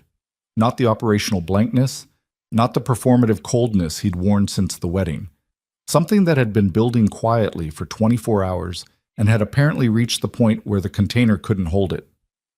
"You're not taking her anywhere." "Cassian," Marco said carefully from his position against the wall. "This isn't... She's my wife." The words were quiet and absolutely final, with the specific weight of a decision being made in real time, out loud, by a man who'd spent his entire adult life making decisions in private. "She came here to protect me. She used everything she had, and it wasn't enough, and that's not on her. Nobody takes her." Draven studied him with the mild interest of a man watching an animal behave unexpectedly. "You married her to destroy her," Draven said. "2 days ago you told your consigliere she was a debt to be collected. Now you're... what? Protecting her? Out of sentiment?" The mild interest sharpened into something colder. "She's made you irrational, Cassian. That's what she does. I designed her to do it." The word landed in Serafina's chest like a blade. Designed. She'd known it intellectually, known that Draven had arranged everything, the wedding, the timing, her placement in Cassian's life. But hearing it stated aloud in front of the man who'd spent the last 24 hours becoming the first person in years she'd trusted was a different order of injury entirely. She looked at Cassian. He was already looking at her. "It doesn't change anything," he said, and she understood that he wasn't speaking to Draven. Draven's patience, never expansive, ran out in that moment. He nodded to the man standing behind Elena. The man produced a knife. Elena Moretti made no sound. She lifted her chin and stared at the opposite wall with an expression so deliberately composed that it broke Serafina's heart in a way she hadn't expected. The specific heartbreak of watching someone be brave for an audience that doesn't deserve it. "The transfer," Draven said to Cassian. "Your phone, now. Or I will demonstrate to you in very specific terms why sentiment is a liability in our world." Cassian's hand moved toward his jacket pocket. Serafina moved her hand toward her lower back. The Sig Sauer was still there, invisible, undetected. Because Draven's men had searched Cassian and Marco at the rear entrance. They hadn't searched her. Because she'd walked in through the front door. Because she was the prize. And Draven, who claimed to have built her, who claimed to know exactly how she thought, who had spent years cataloging every pattern she possessed, had made one single catastrophic. She pulled the Sig in one motion. No hesitation, no warning. The safety was already off because she'd clicked it off in the SUV 400 meters away when she decided exactly how this was going to go. And the barrel was level with Victor Draven's shoulder before anyone in the room had processed that her hand had moved. She shot him. The crack of the unsuppressed weapon inside the metal building was enormous. A physical concussion that bounced off corrugated walls and slammed back into the chest like a fist. Draven spun left and went down to one knee, his right shoulder erupting backward, his perfectly pressed charcoal jacket tearing open in a ragged red flower just below the collarbone. He didn't scream. She'd expected him to scream. He didn't. He hit the concrete on one knee and one hand and made a sound that was more surprise than pain. The sound of a man encountering an outcome he'd removed from his calculations. The room exploded. Cassian came out of the chair before Draven hit the ground. He'd been waiting, she understood that now, reading it backward. He'd been tracking the micro-movement of her shoulders since she'd shifted her weight. And the moment the shot broke, he was already moving, left hand grabbing the wrist of the man behind him who'd been raising a weapon toward Draven's voice, right elbow driving back into the man's nose with a crack that dropped him sideways like a sack of wet concrete. Marco went low. He hit the floor and rolled left, taking the legs out from under the nearest guard. And by the time that man was falling, Marco had the man's weapon stripped from his hand and was coming back up with it leveled. 3 seconds. In 3 seconds, the room had gone from Draven's total control to something else entirely. Not chaos, not yet, but the tipping point between control and chaos, that razor-thin instant where everything is still possible in both directions. Then Draven's remaining men recovered. The first shot came from the far left, high, panicked, punching through a laptop screen and spraying plastic fragments across the equipment table. Serafina moved right, ducking below the line of the folding tables, and returned fire twice, suppressing, not aimed, buying the fractional seconds she needed to get behind the concrete support pillar at the room's center. She heard Cassian hit someone very hard, heard the specific sound of a body meeting a concrete floor with the kind of force that doesn't come from falling. "Elena," Cassian's voice, sharp and commanding, cutting through the noise. "I'm here." Elena Moretti's voice was steady, impossibly steady. "I'm fine, go." Serafina pressed her back against the pillar and looked across the room. She could see Draven from here, still on one knee, his right arm hanging useless. His left hand pressed against the wound with a pressure that was doing nothing for the blood spreading across his shirt in a dark, widening stain. His face was turned toward her with an expression she'd never seen on him before. Not anger, not calculation, pain. Raw, physical, human pain. The expression of a man who'd built an empire on the suffering of others and had just discovered he was made of the same destructible material as everyone else. She wanted to cross the room and put the second shot through his skull right then. She didn't. Because 2 of his guards were still active, one taking cover behind the communication array to her right, one circling along the left wall toward Cassian's position. And if she moved from the pillar, she gave both of them a clean line. "Cassian," she called. "Left side," he called back. He'd seen it too. "Right side is mine." A beat, then 3 seconds. She counted in her head. 1. She shifted her grip on the SIG, both hands, elbows in. 2. She pulled a breath and held it. 3. She stepped out from the pillar and moved right in a low, fast diagonal toward the communication array, while her peripheral vision registered Cassian exploding from behind the equipment table in the opposite direction. The guard on the right brought his weapon up. Serafina was already inside his arm. She'd learned this in the facility, not from Draven's men training her, but from watching them train. 712 days of watching how these men moved, how they held their weapons, where they looked when they were afraid. She knew that a man with a shoulder-holstered weapon tracks the muzzle with his eyes before he tracks the target. A half-second tell. Enough. She got a hand on the weapon, drove it up and wide, and the shot that came out of it went into the ceiling and punched a hole in the corrugated roof that let in a thin line of rain. Her second hand came up with the SIG, and she drove the barrel into the man's solar plexus. Not a shot, a strike, a pistol whip to the soft tissue below the sternum that folded him in half. Then she hit him in the back of the head with the butt of the weapon, and he went down. To her left, Cassian had finished. She didn't see exactly what he'd done. She saw the aftermath. A man crumpled against the wall in a position that suggested multiple broken things, and Cassian standing over him with blood on his left hand and a breathing pattern that told her he'd taken at least one hit somewhere she couldn't see yet. Marco was across the room covering the door, his borrowed weapon pointed at the entry, waiting for the outside guards who should have been responding to the gunfire. They hadn't come yet, which meant either they were staged and waiting for instruction, or they'd been dealt with by the men Enzo had in position outside. Enzo. Cassian had called him. She remembered that now. During the drive, while she'd been running tactical calculations in the back seat, she'd heard Cassian speak briefly into his phone in Italian, and she hadn't caught all of it. But she understood now. He'd brought a net, a wide net. While she walked through the front door and he went for the window, Enzo had been closing the perimeter. He hadn't told her because if Draven was listening, and Draven had been listening, always listening, he would have had more men staged. But Enzo's team was unknown to Draven's surveillance because they hadn't been present at the estate. Smart. Cassian was smart in the specific, infuriating way of men who don't explain themselves. She crossed the room to Draven. He was still on his knees. His left hand had given up on the wound and dropped to the floor, and he was breathing in long, effortful draws that rattled slightly. Bad sign, she knew, the sound of air mixing with things it shouldn't mix with. The shoulder shot had gone deep, maybe hit something beyond the muscle. He was losing blood with a speed that gave them a window that was narrowing by the minute. She crouched in front of him.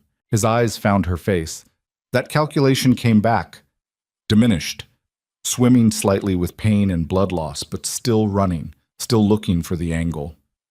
"Serafina," he said. His voice was still smooth, still modulated. It cost him visibly. "You've just ended any chance you had of walking away from this. Every contact I have, every name in my network, the moment I'm dead, tell me about the trafficking routes," she said. "The ones running through Baltimore and Newark, the names of the officials on your payroll, the accounts." "That's not how this works."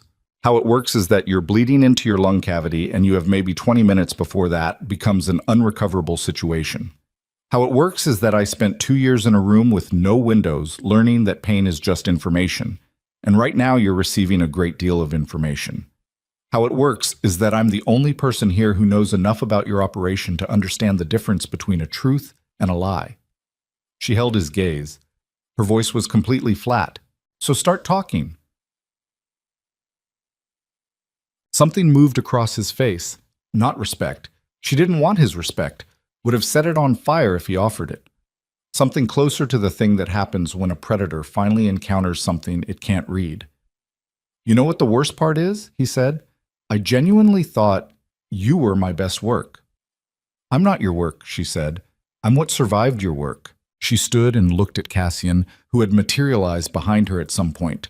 Close, a foot away, his presence registering in the particular way it had begun to register over the past 24 hours, like a change in air pressure. "He needs to stay alive long enough to talk," she said. "I know. Is Enzo outside?" "He's clearing the perimeter. 2 guards outside, both down non-lethally. He'll be inside in 4 minutes. Your mother? Marco's with her." She turned to look at Elena Moretti, still in the chair, watching everything with those steady, dark eyes that were Cassian's eyes in an older face. Marco was crouched beside her, cutting the zip ties with a folding knife, speaking quietly in Italian. Elena nodded at something he said, and then looked across the room at Serafina. Their eyes met. Elena said nothing, but something in her expression shifted, a fractional softening around the corners that a stranger would have missed entirely, but that Serafina, who had spent years reading every micro-expression of every dangerous person in her proximity as a survival function, caught with absolute clarity. She looked away before it could mean anything. Draven laughed. It was a wet sound that cost him. He pressed his hand back against the wound and breathed through it, and when it passed, he looked up at both of them with an expression that was wrong, too composed, too contained for a man bleeding on a warehouse floor. "You think this is over," he said. "You're both standing here thinking you've done something, but you haven't done anything. I've built 20 years of infrastructure, accounts you'll never find, people you'll never identify, operations running on automated protocols that continue whether I'm alive or not." He paused, breathed. "You can kill me. It changes nothing. Everything I built continues without me." "Name one account," Cassian said. "One account, one contact, one route. Prove you have something worth negotiating with." Draven smiled, bloody at the teeth now. "Negotiating? You think I'm negotiating?" He looked at Serafina. "He doesn't understand yet. Tell him." "Tell him what?" "That the real leverage isn't here. It's not the accounts, not the routes. I could give you every name in my network and it would cost me nothing in the long run, because the real operation, the one that actually matters, isn't about the Morettis at all." His eyes were starting to film slightly, pain and blood loss pulling at his focus. But underneath the deterioration, something sharp remained. Your brother Cassian, Nico. Cassian went very still. The man who pulled the trigger in the warehouse. You've always assumed it was one of the Benedetti crew. I let you assume that because a misdirected grudge is extraordinarily useful. It keeps powerful men focused in the wrong direction. Draven coughed, caught it, continued. It wasn't the Benedettis.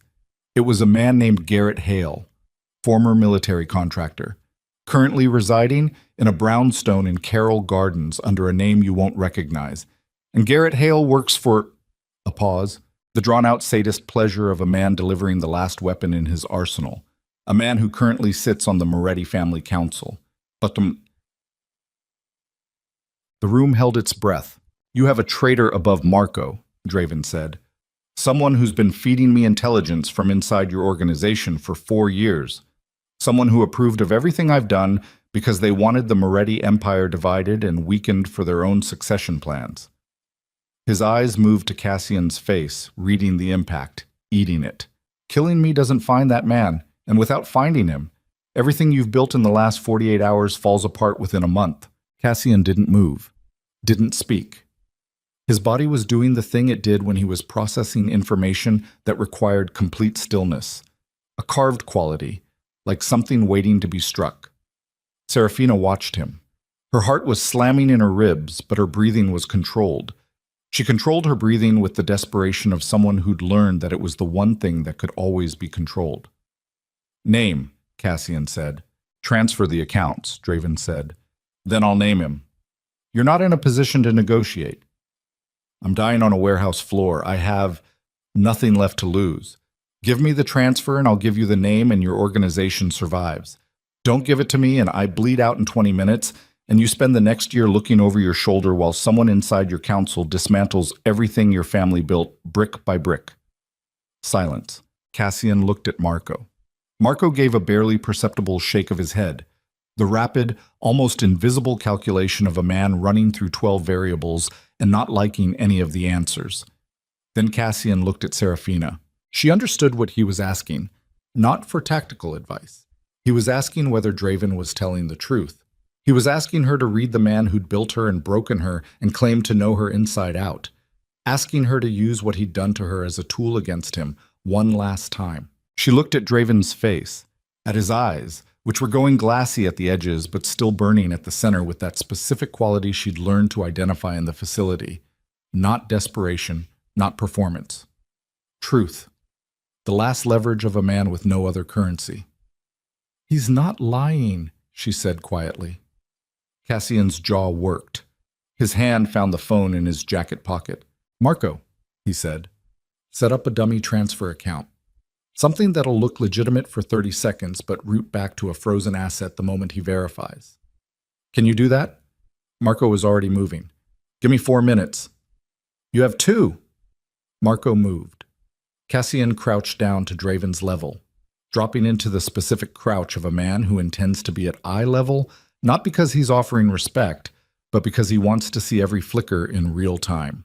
While we wait, Cassian said, the facility, the other survivors. How many people are still being held in Draven Industrial Properties? Draven's eyes were getting heavier. He was fighting it. Why do you care? Because someone I care about spent 712 days in one of your facilities, and I want to know who else is still counting. The silence that followed had a different quality than the ones before it.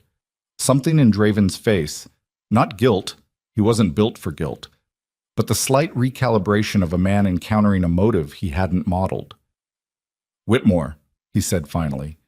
6 current residents, not voluntary. There are 2 other properties, one in Virginia, one in Quebec. Similar situations. Total occupancy. He paused, breathed, the rattling quality more pronounced now. Somewhere between 20 and 30. Serafina's eyes closed for 1 second. 1 second exactly. Then they opened again. 20 to 30 people. Somewhere between 20 and 30 people currently in the dark, counting days, learning the rhythm of their captor's footstep. She put it away. Sealed it. Later. It would be dealt with later, and it would be dealt with completely, and every single name on that list would see the outside of those buildings. But she couldn't carry it right now because right now she needed both hands. Marco looked up from his phone. Account set. 30-second verification window before the freeze kicks in. Maybe 45 if he doesn't look too closely. Cassian held his phone in front of Draven. Transfer confirmation is there, standard format, verify it. Draven looked at the screen. His eyes moved across it with a thoroughness that even blood loss couldn't diminish. He was looking for the trick. She watched him look. He didn't find it, because Marco was very, very good. Aurelio Senna, Draven said. The name landed in the room like a physical object. Marco made a sound, involuntary, barely audible, like someone had pressed a thumb into a bruise.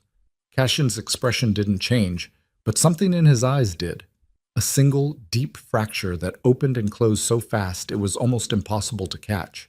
Aurelio Senna, 63 years old, 38 years in the Moretti organization, head of the family's legitimate real estate and construction holdings.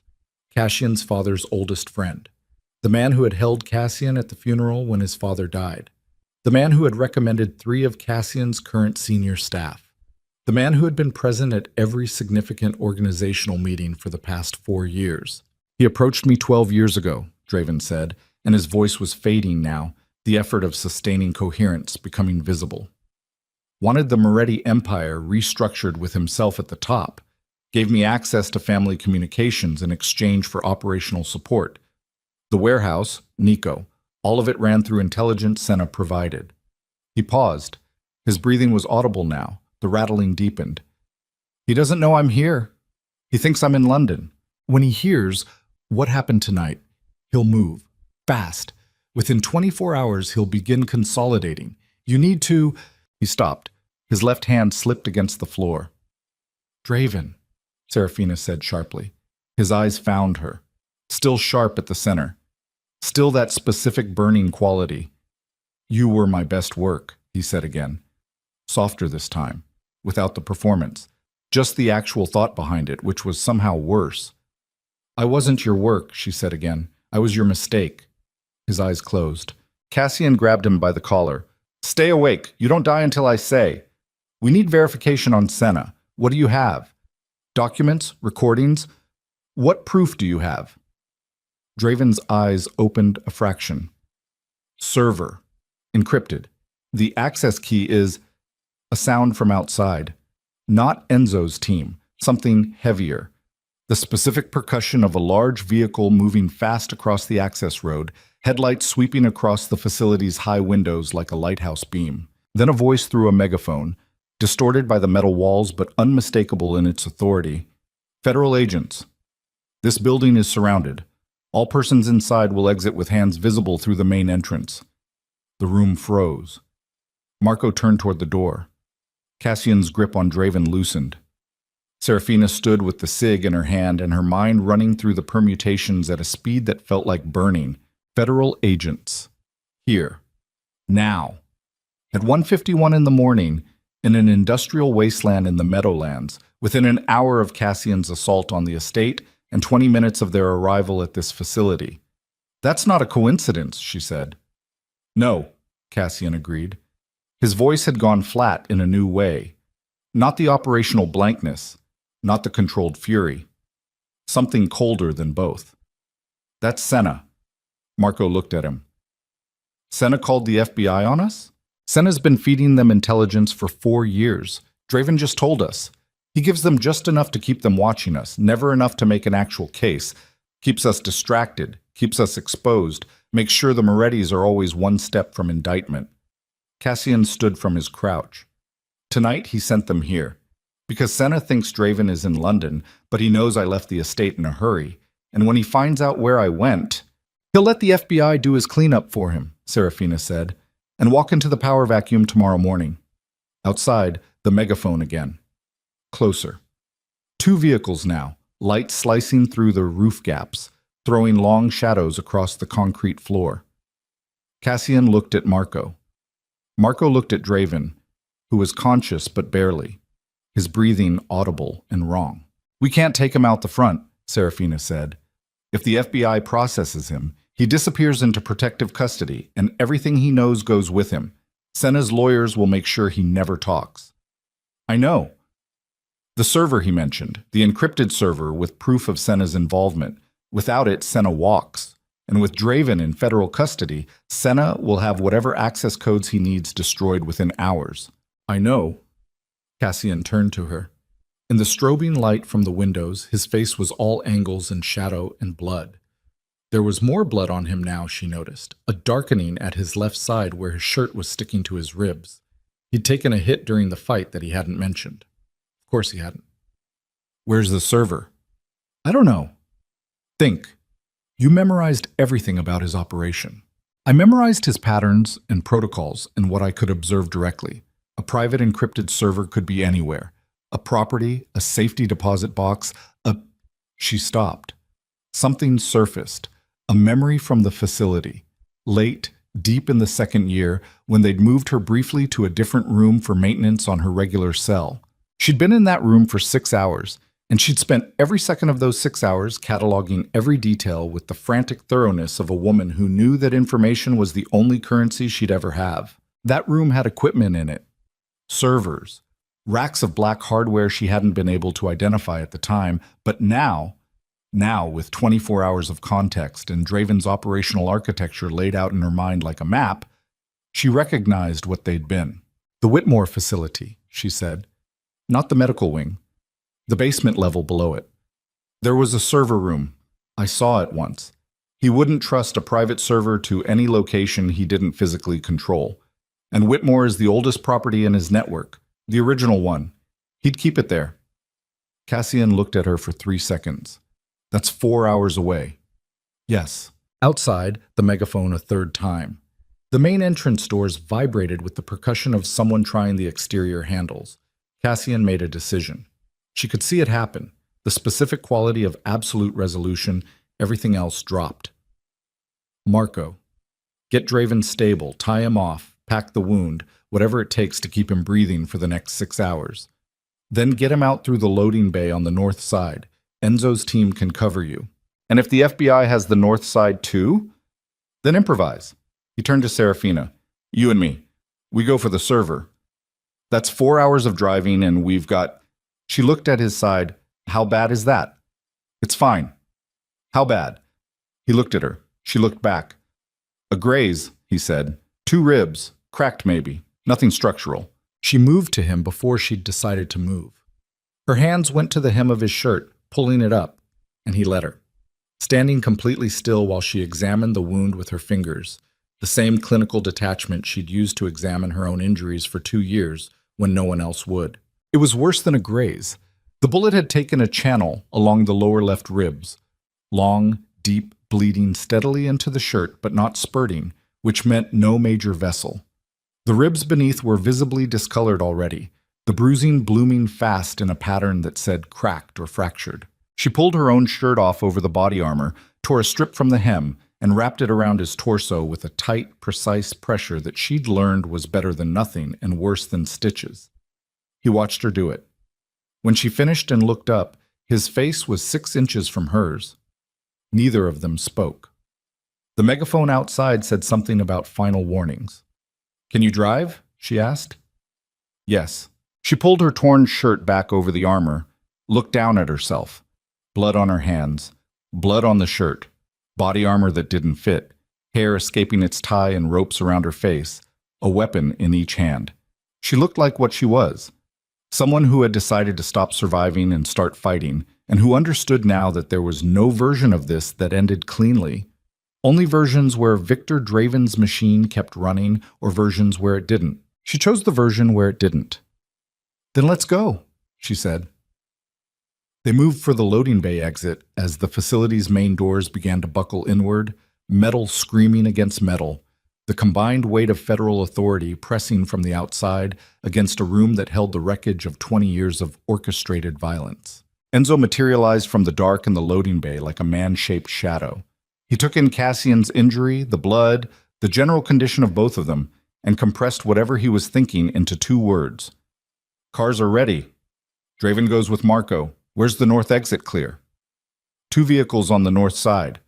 But I've got 1 route. Service road behind the equipment yard. 30 seconds of exposure.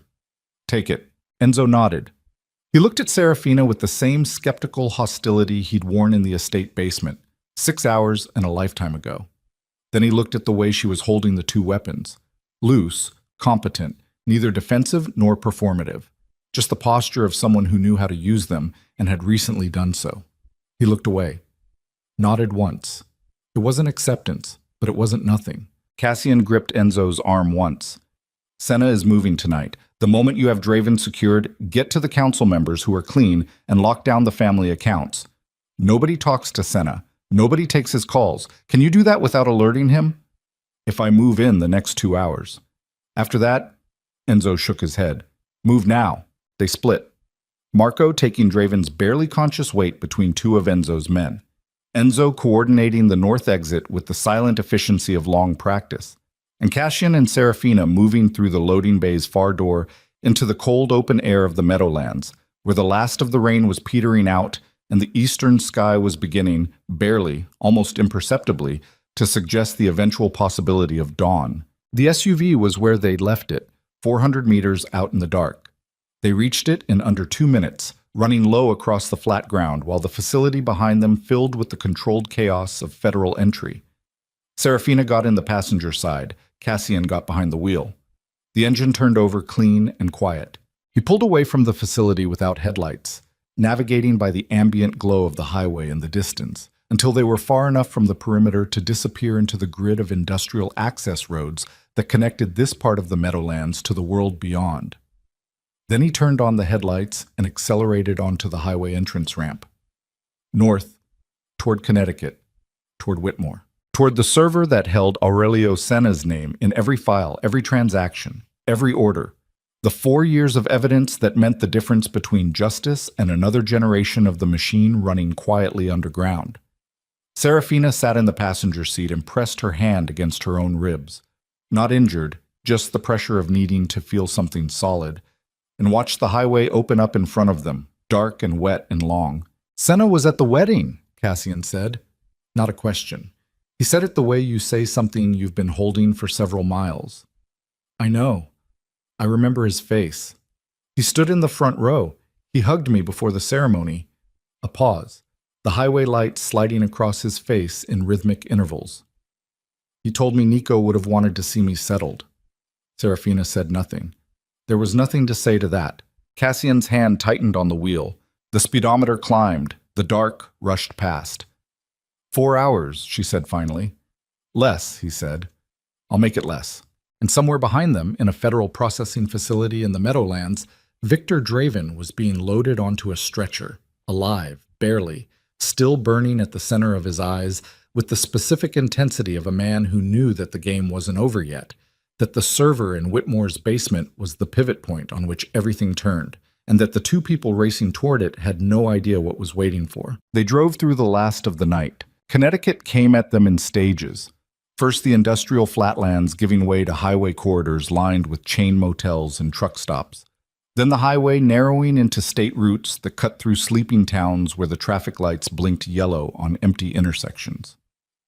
By 3:30 a.m., the landscape had shifted again, the towns thinning out into stretches of dark woodland broken by the occasional farmhouse set back from the road with a single porch light burning against the black. Serafina watched it all through the passenger window without speaking. She'd wrapped her arms across her chest. Not cold, just the habit of containment, the body folding inward during the spaces between crises. Cassian drove with both hands on the wheel, his jaw set, the cracked ribs making themselves known in small, regular increments that he absorbed without comment every time the road shifted beneath the vehicle. He'd called Enzo twice. Both calls short, coded, confirmatory. Draven was in federal custody, alive, in surgery at a Newark trauma center. Marco had gotten him out through the service road before the perimeter closed completely. Enzo had locked down 3 of the family's primary accounts and reached 4 council members he trusted before Senna could move. Senna, as far as anyone could tell, was at his home in Westchester, unaware that the landscape beneath him had changed irrevocably in the last 2 hours. The clock was still running, just slower. Tell me about Whitmore, Cassian said. It was the first time either of them had spoken in 40 minutes. His voice was lower than usual, roughened at the edges by pain and exhaustion and the specific quality of 3 a.m. honesty that darkness tends to produce. Serafina took a breath. She'd been preparing for this question for the last 40 miles, assembling the architecture of the answer, deciding what to include and what to leave in the sealed room where she kept things that couldn't be carried in open hands. The main building is 3 stories above ground, she said. It looks like a country estate from the road, fieldstone, old trees, a gravel drive, the kind of place that belongs in a real estate brochure. Draven bought it 11 years ago and spent 2 years converting the infrastructure before he used it for the first time. What's the security layout? When I was there, 4 guards on the exterior perimeter, rotating in 2-hour shifts. The front entrance required biometric access, fingerprint, and retinal. Interior doors were key-coded. The basement levels were accessible only through an elevator that required a separate key card. You won't have the key card. No. But I know where the maintenance shaft is. Every building this old has one, a service access route that predates the modern security installation. Draven sealed the obvious ones. He didn't seal all of them because he didn't know about all of them. I found it in the 4th month. Cassian glanced at her. You found an unsecured maintenance shaft and didn't use it to escape. I used it to listen. There was a ventilation junction 20 feet in that sat directly above Draven's private office on the sub-basement level. I could hear everything he said for 3 weeks before they moved me to a different wing. She paused. That's where I learned about Senna. I didn't know the name then. I knew a voice and certain specific phrases. But the voice matched what I heard tonight. The car was quiet for a moment. You've been carrying Senna for 2 years, Cassian said. I've been carrying a voice. Tonight it became a name. Another stretch of highway. The trees crowded close on either side, their canopies blocking the sky, creating a tunnel of dark that the headlights barely dented. Serafina watched a road sign slide past. Litchfield County, 11 miles. The residents Draven mentioned, she said. The 20 to 30 people currently in his facilities. After tonight, after Whitmore, someone needs to go to the Virginia and Quebec properties. They'll be handled. I need to know that specifically. Not just handled, located, extracted, provided with actual support, not transferred to another institution that functions the same way. I need to know their names and their outcomes. Cassian looked at her again. Longer this time. I'll make sure of it personally, he said. She nodded, faced forward. That was enough.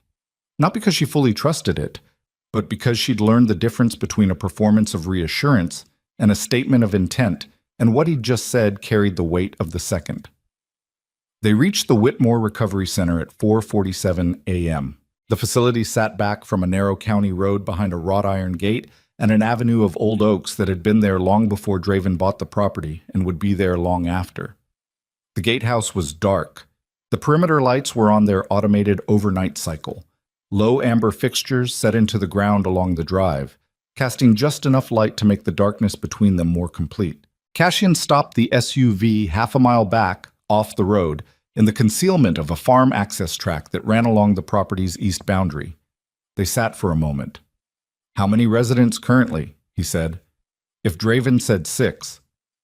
6 in the main building, possibly more in the annex, a secondary structure behind the main building that they added in the last 18 months of my stay. I don't know its capacity. Guards. Reduced overnight staff. Draven runs minimum overnight coverage because the facility's remote location and the sedation protocols eliminate the need for active supervision. 2 guards exterior, 2 interior, 1 medical staff member awake at any given time. Armed? The exterior guards, yes. Interior carries sidearms only. The medical staff is not armed. Cassian checked his weapon. She checked both of hers. The SIG at her back, the 9mm at her hip. The maintenance shaft entrance is on the east boundary, she said, near the old equipment shed. There's a concrete access panel in the ground.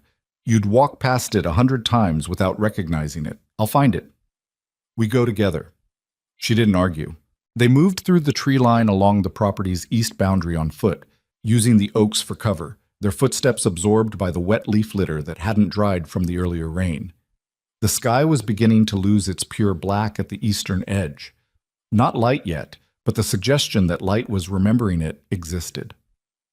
4:55 a.m. The equipment shed materialized from the dark 30 yards ahead. A low stone structure, older than the main building, its wooden doors warped shut from years of moisture. Serafina went left around it without hesitation, counting paces, and stopped at a point 11 feet from the shed's northeast corner. She crouched and pressed her palm against the ground. Leaves, wet soil, the cold bite of stone beneath. She cleared leaves with her hand. An 8-inch lip of concrete. She found the edge with her fingers, traced it. The access panel was 2 feet by 2 feet, flush with the ground, its handle rusted to the color of soil. It opened. The darkness below smelled like earth and metal and old pipe rust, a cold mineral smell that hit her in a way she hadn't prepared for, because this smell was specific, and her body knew it from 2 years of proximity, and her body was apparently going to register an opinion about returning to it, whether she wanted it to or not. She breathed, counted to 4, let the reaction move through her without letting it land. Then she dropped into the shaft. Cassian followed. The shaft was 40 feet of crawl space, pipes and conduit running alongside them, concrete walls slick with condensation, their progress measured in elbow placements and careful forward motion. Cassian's cracked ribs registered every change in position in specific, unambiguous language that he translated into silence. Serafina moved ahead of him with the practiced efficiency of someone retracing a route her body still remembered. The ventilation junction appeared on schedule, a T-intersection in the shaft where the air current changed and the quality of sound shifted from muffled concrete to something that carried more broadly. She'd spent weeks in this junction in the 4th month. She'd learned the geography of the basement level by ear from this spot, cataloging footsteps and voices and the specific acoustic signatures of different rooms. She turned left at the junction, away from Draven's old office, empty now, presumably, or repurposed, toward the server room she'd seen during the maintenance period. 60 feet. The shaft ended at a ventilation cover that opened into a utility corridor. She listened at the cover for 30 seconds. Nothing. She unlatched it from the inside. The mechanism was the same as every other cover in the system, standardized during the renovation, unchanged in the years since, and eased it open. The utility corridor was exactly as she remembered it. Concrete fluorescent strips on timer, currently at their overnight setting. Half brightness, casting everything in a flat institutional white that seemed designed to remove the concept of time from the air. The server room was 12 feet left, behind a reinforced door with a keypad. She didn't have the keypad code. She had something better. She had the memory of standing outside this door for 6 hours, watching Draven's technical staff cycle in and out, watching the specific sequence of digits their fingers struck from the angle of the ventilation shaft above. Her fingers found the keypad. She entered the sequence. The lock released. Cassian exhaled behind her, a sound that was not quite a laugh, and not quite relief, but contained elements of both. The server room was small, 8 feet by 10, its walls lined with rack-mounted hardware, the specific white noise of cooling fans filling the air. Half a dozen server units blinking in their methodical rhythms, storing what she could only begin to estimate in terms of evidence. She pulled the drive identifier from the nearest unit, cross-referenced the labeling format against what she'd heard Draven describe over the years, the specific nomenclature he used for archival versus active systems. Third rack, second unit from the top. A label in Draven's own handwriting, 3 letters and a number, the same format she'd heard him reference in the office below. She pulled the drive. It was smaller than she expected, the physical object. She'd carried the idea of it for hours, and its reality was a rectangle of black aluminum that fit in her palm, weighing almost nothing.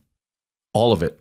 Senna's name, 4 years of transactions, the orders that sent men to a warehouse in the Gowanus Canal, the intelligence that put Cassian's 23-year-old brother on a concrete floor in a burning building, contained in a thing she could close her hand around. She closed her hand around it. Cassian's hand covered hers. She looked up at him. In the server room's white noise quiet, with the drive between their palms and the distant hum of cooling fans, the only sound, she saw his face with a clarity that the previous 48 hours hadn't provided.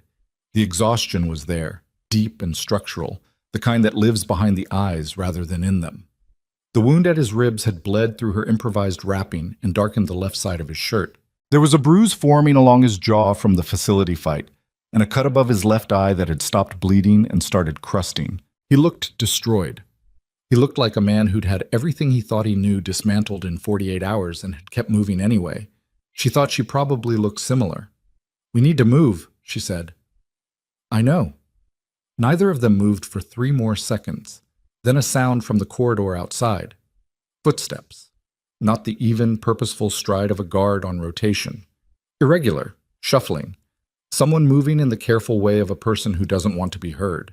Cassian's weapon came up. Serafina flattened against the wall beside the doorframe, the 9mm ready, her thumb on the safety.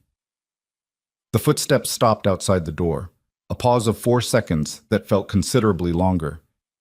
Then a voice, female, barely above a whisper, hoarse with sleep or something worse, came through the door from the corridor. "Is someone there?" Not a question, a statement.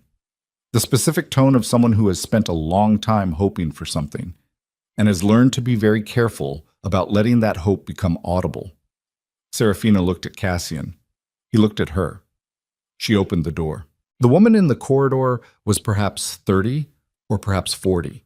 It was impossible to judge because her face carried the specific age ambiguity of someone whose body had been through processes that redistribute the markers of time. Dark hair, unwashed, pulled behind her ears, an institutional gown that looked clean but smelled like the specific bleach and synthetic fabric smell that Serafina knew from the inside of her own skin. She was thin in the way that isn't a body type, but a history. She looked at Serafina with the same fractured hope she'd put into her voice through the door. Then her eyes moved to the weapon in Serafina's hand. "I'm not going to hurt you," Serafina said. She holstered the weapon. "Are you a resident here?" The woman's throat moved. "They call it that." "How many are awake? How many can move?" "3 of us that I know of. The others, the sedation protocol runs overnight. They won't be responsive until 6. Serafina looked at Cassian. He was already calculating. She could see it in the set of his jaw, the way his eyes moved through the geometry of the corridor, the exits, the timing. "We can't take them all right now," he said quietly. Not callously, just the truth of it. "Not with 2 guards active inside and the perimeter watch. If we trigger an alarm before we're clear—" "I know," she said. And she did know. She knew, and it cost something she didn't have a word for, to know it and accept it and continue anyway. "We're coming back. Today. With people. Before noon." She turned to the woman. "What's your name?" "Diane." "Diane, I need you to go back to your room. Don't tell anyone we were here. In a few hours, people will come. Different people, not Draven's people. They'll get everyone out. Do you understand?" Diane looked at her for a long moment. The assessment of a woman who'd learned to evaluate promises by their texture rather than their content. "How do I know?" Diane said. Serafina reached into her pocket and produced a card, one of Marco's business cards, which she'd palmed from the estate's entrance table 2 days ago, for reasons she hadn't consciously articulated at the time. She took a pen from the server room desk and wrote a number on the back. Cassian's personal line. "If nobody comes by noon," she said, "call that number and say my name, Serafina. Can you remember that?" "Yes." "Then go back to your room." Diane looked at the card, closed her fingers around it, looked at Serafina one final time with an expression that had no clean category. Hope, grief, the specific gratitude of someone who has been invisible for so long that being seen feels like a form of violence even when it's the opposite. Then she turned and walked back down the corridor, her shuffling steps receding until the next turn took her out of sight. Serafina stood in the server room doorway for 4 seconds. Then she put the drive in her pocket and moved. They exited through the maintenance shaft, crossed the tree line, reached the SUV in 8 minutes. No alarm had sounded. No lights had come on. The facility sat in its amber perimeter glow, silent and apparently undisturbed, keeping its secrets for the last few hours they had left to it. Cassian sat in the driver's seat and didn't start the engine immediately. Serafina sat beside him. The drive was in her pocket. The sky to the east had moved from the suggestion of light to an actual thin line of charcoal gray separating the tree canopy from the darkness above it. Dawn was maybe 40 minutes out. "We have it," he said. "Yes." Senna is done. If the drive holds what Draven described, we won't know until a technical team processes it. It'll hold what he described. He had nothing left to bargain with. He wasn't lying. She thought about Draven on the warehouse floor, his composure dissolving, layer by layer, into something almost human. She thought about what he'd said, "You were my best work," and the way he'd said it the second time, stripped of performance, just the actual thing behind it. The possessive pride of a man who'd built something extraordinary and could not comprehend that the extraordinary thing had turned against him precisely because of what he'd built into it. She thought about that for a long time after. The specific irony of it, the way survival, honed to its sharpest possible edge, eventually becomes something that cuts the hand that shaped it. "Start the car," she said. He started the car. They drove south through the spreading dawn in a silence that was different from the silences before it. Not tactical, not the quiet of two people managing proximity. Something that had settled, not peacefully. Nothing about any of this had arrived at peace, but with the specific quality of a storm that has fully passed, leaving behind wreckage that can finally be surveyed. At 6:12 a.m., Cassian called Enzo. "Send a team to Whitmore Recovery Center in Litchfield County. Full team, medical support, transport vehicles. 6 confirmed residents, possibly more. Get them out before noon and get them into legitimate medical care. Not a family facility, a real hospital with real doctors who are not on the payroll. I'll deal with the legal architecture afterward." He listened for 30 seconds. "I know it's complicated. Do it anyway." He hung up, drove another 10 miles. Then, without preamble, Aurelio Senna came to my father's hospital when he was dying. He sat by his bed for 3 days. He held his hand. A pause. The highway was waking up around them now. Early trucks, the first commuters, the city beginning its daily assertion that the night had never happened. My father trusted him more than almost anyone. Serafina said nothing. She understood that some things require an audience rather than a response. "I trusted him," Cassian continued. "Not the way my father did. I don't trust the way my father did. But enough. Enough to include him in decisions that mattered. Enough that his voice in certain meetings carried weight it shouldn't have carried. He was careful about it," Serafina said. "From what I heard, he never pushed, never advocated too strongly for any single direction. He just redirected. Subtly. The way water redirects through the path of least resistance. You don't notice it's been redirected until you look back at where you started. That's how he survived 4 years without anyone suspecting. Yes. Including me." The words sat on the air with their full weight. She didn't try to lift them off. "We all have the people we don't look at closely enough," she said finally. "The ones we've decided we know, so we stop checking. Draven counted on that. He counts on it everywhere. The entire infrastructure of what he built is constructed on the assumption that people stop looking at the things they've already categorized." Cassian's hand adjusted on the wheel. A small movement. A recalibration. "And us?" he said. The question was specific. She understood exactly what it was asking. "I don't know what we are," she said. 2 days ago, you married me to destroy me. Yesterday, you handed me a weapon. This morning, we drove 4 hours through a crime scene to steal evidence from a man who tortured me for 2 years. I don't have a category for that." "Neither do I." "Then maybe we don't need one yet." He looked at her. Brief. "Just a second," Highway demanded, his eyes back immediately. But in that second, she saw something she'd seen only in fragments before, always sealed over before it could become legible. Something that had been building beneath the controlled surface of him since the moment he'd found the scars on their wedding night and stood speechless in the lamplight of the master suite. Something that looked in its raw form like the specific terror of a man who has learned to build walls and has just realized the walls are porous. She knew the feeling. She'd lived in it for years. "Drive," she said quietly. He drove. They reached the estate at 7:44 a.m. It looked the same from the outside. Iron gates, stone walls, the old oaks beginning to catch the morning light in their upper branches. But inside was where the previous night's violence had rearranged the furniture of the ordinary. Marco met them at the service entrance. He looked like a man who'd been awake for 26 hours and had metabolized every one of them through caffeine and controlled fury. He took in Cassian's wound, the blood on both of them, The general condition of two people who had driven through the night after a gunfight and a covert extraction, and compressed his assessment into a single look that communicated both relief and exasperation with the economy of long familiarity. "Draven's in surgery," he said. "Stable. Federal custody. They don't know who he is yet. He had false identification when he was processed, and his biometrics aren't in any domestic database. We have maybe 48 hours before someone makes the connection." 48 hours is enough, Cassian said. He produced the drive from Serafina's pocket.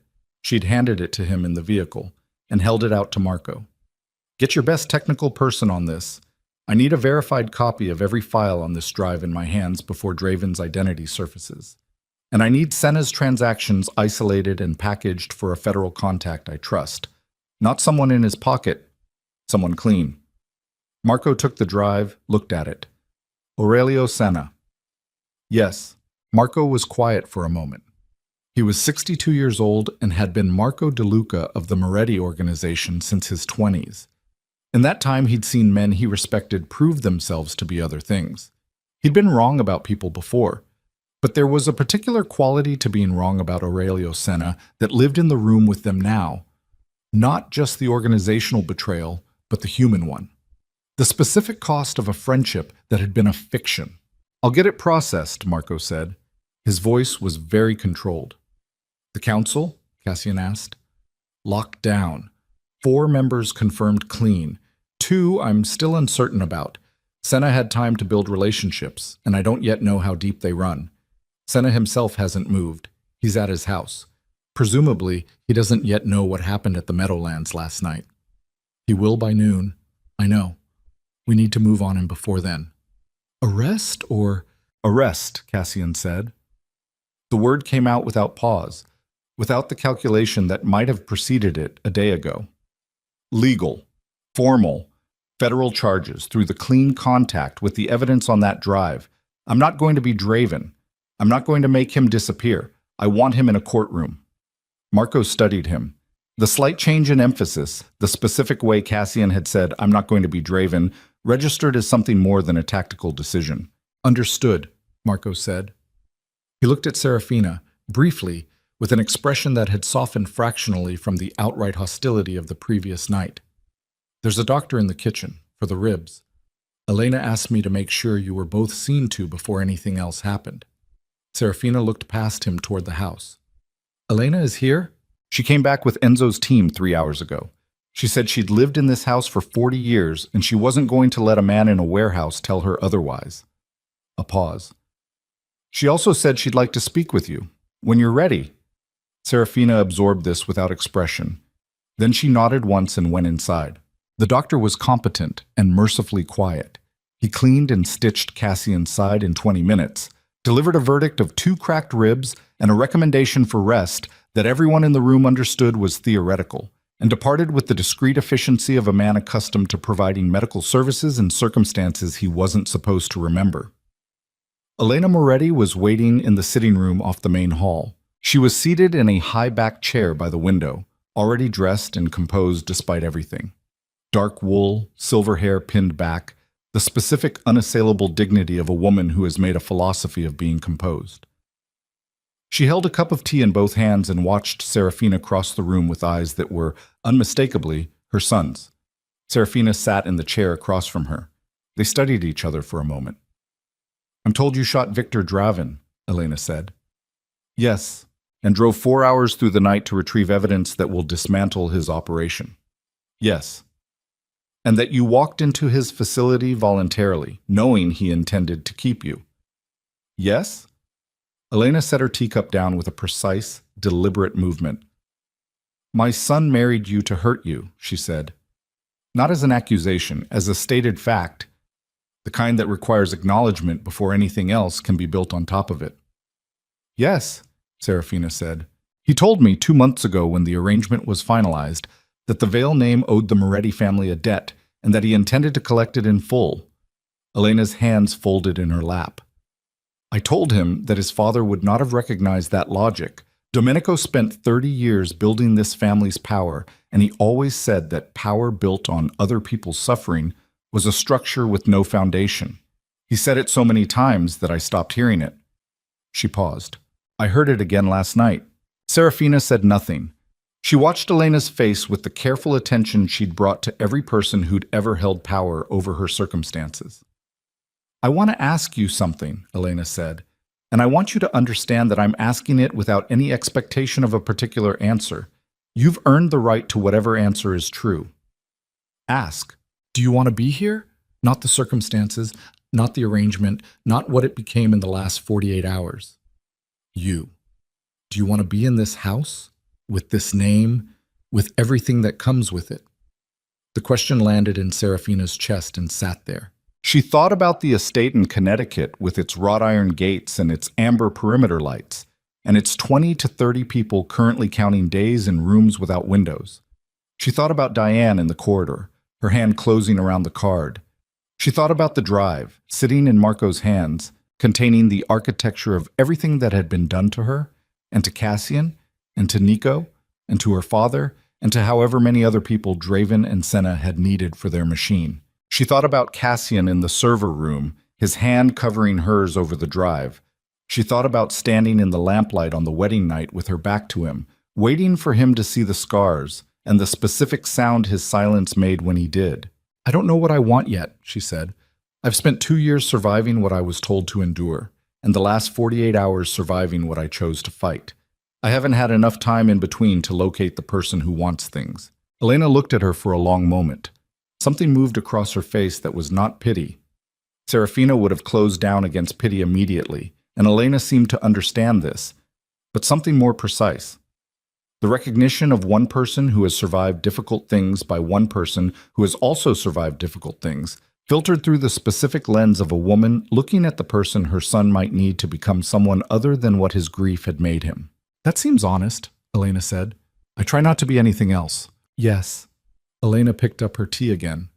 Drank. Set it down. He's going to need time too, Cassian. He's been running on the fuel of a story he told himself about who was responsible for Nico, and now that story is gone. What's left underneath it? She shook her head slightly. I don't know yet. Neither does he. That's the hardest kind of not knowing. When you've organized yourself around a grief, and then someone takes the grief's explanation away, you're left with just the grief. And the grief without a target is the worst version of it. I know, Serafina said quietly. Elena looked at her. Understood. Of course you do, she said. And in those 4 words was an acknowledgement that functioned as something Serafina hadn't received in years.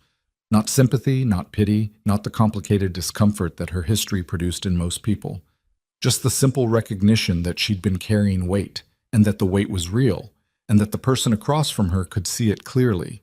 Something in Serafina's chest shifted.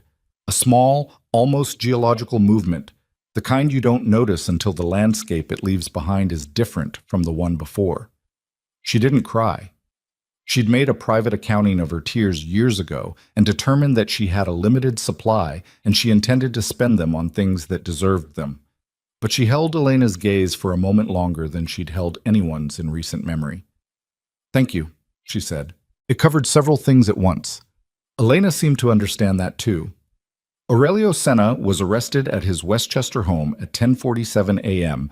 by federal agents operating on warrants obtained through the clean contact Cassian had used for years, a deputy director whose integrity had been tested repeatedly and had held. The warrants cited wire fraud, racketeering, and conspiracy to commit murder, the last charge specific to the warehouse incident in the Gowanus Canal.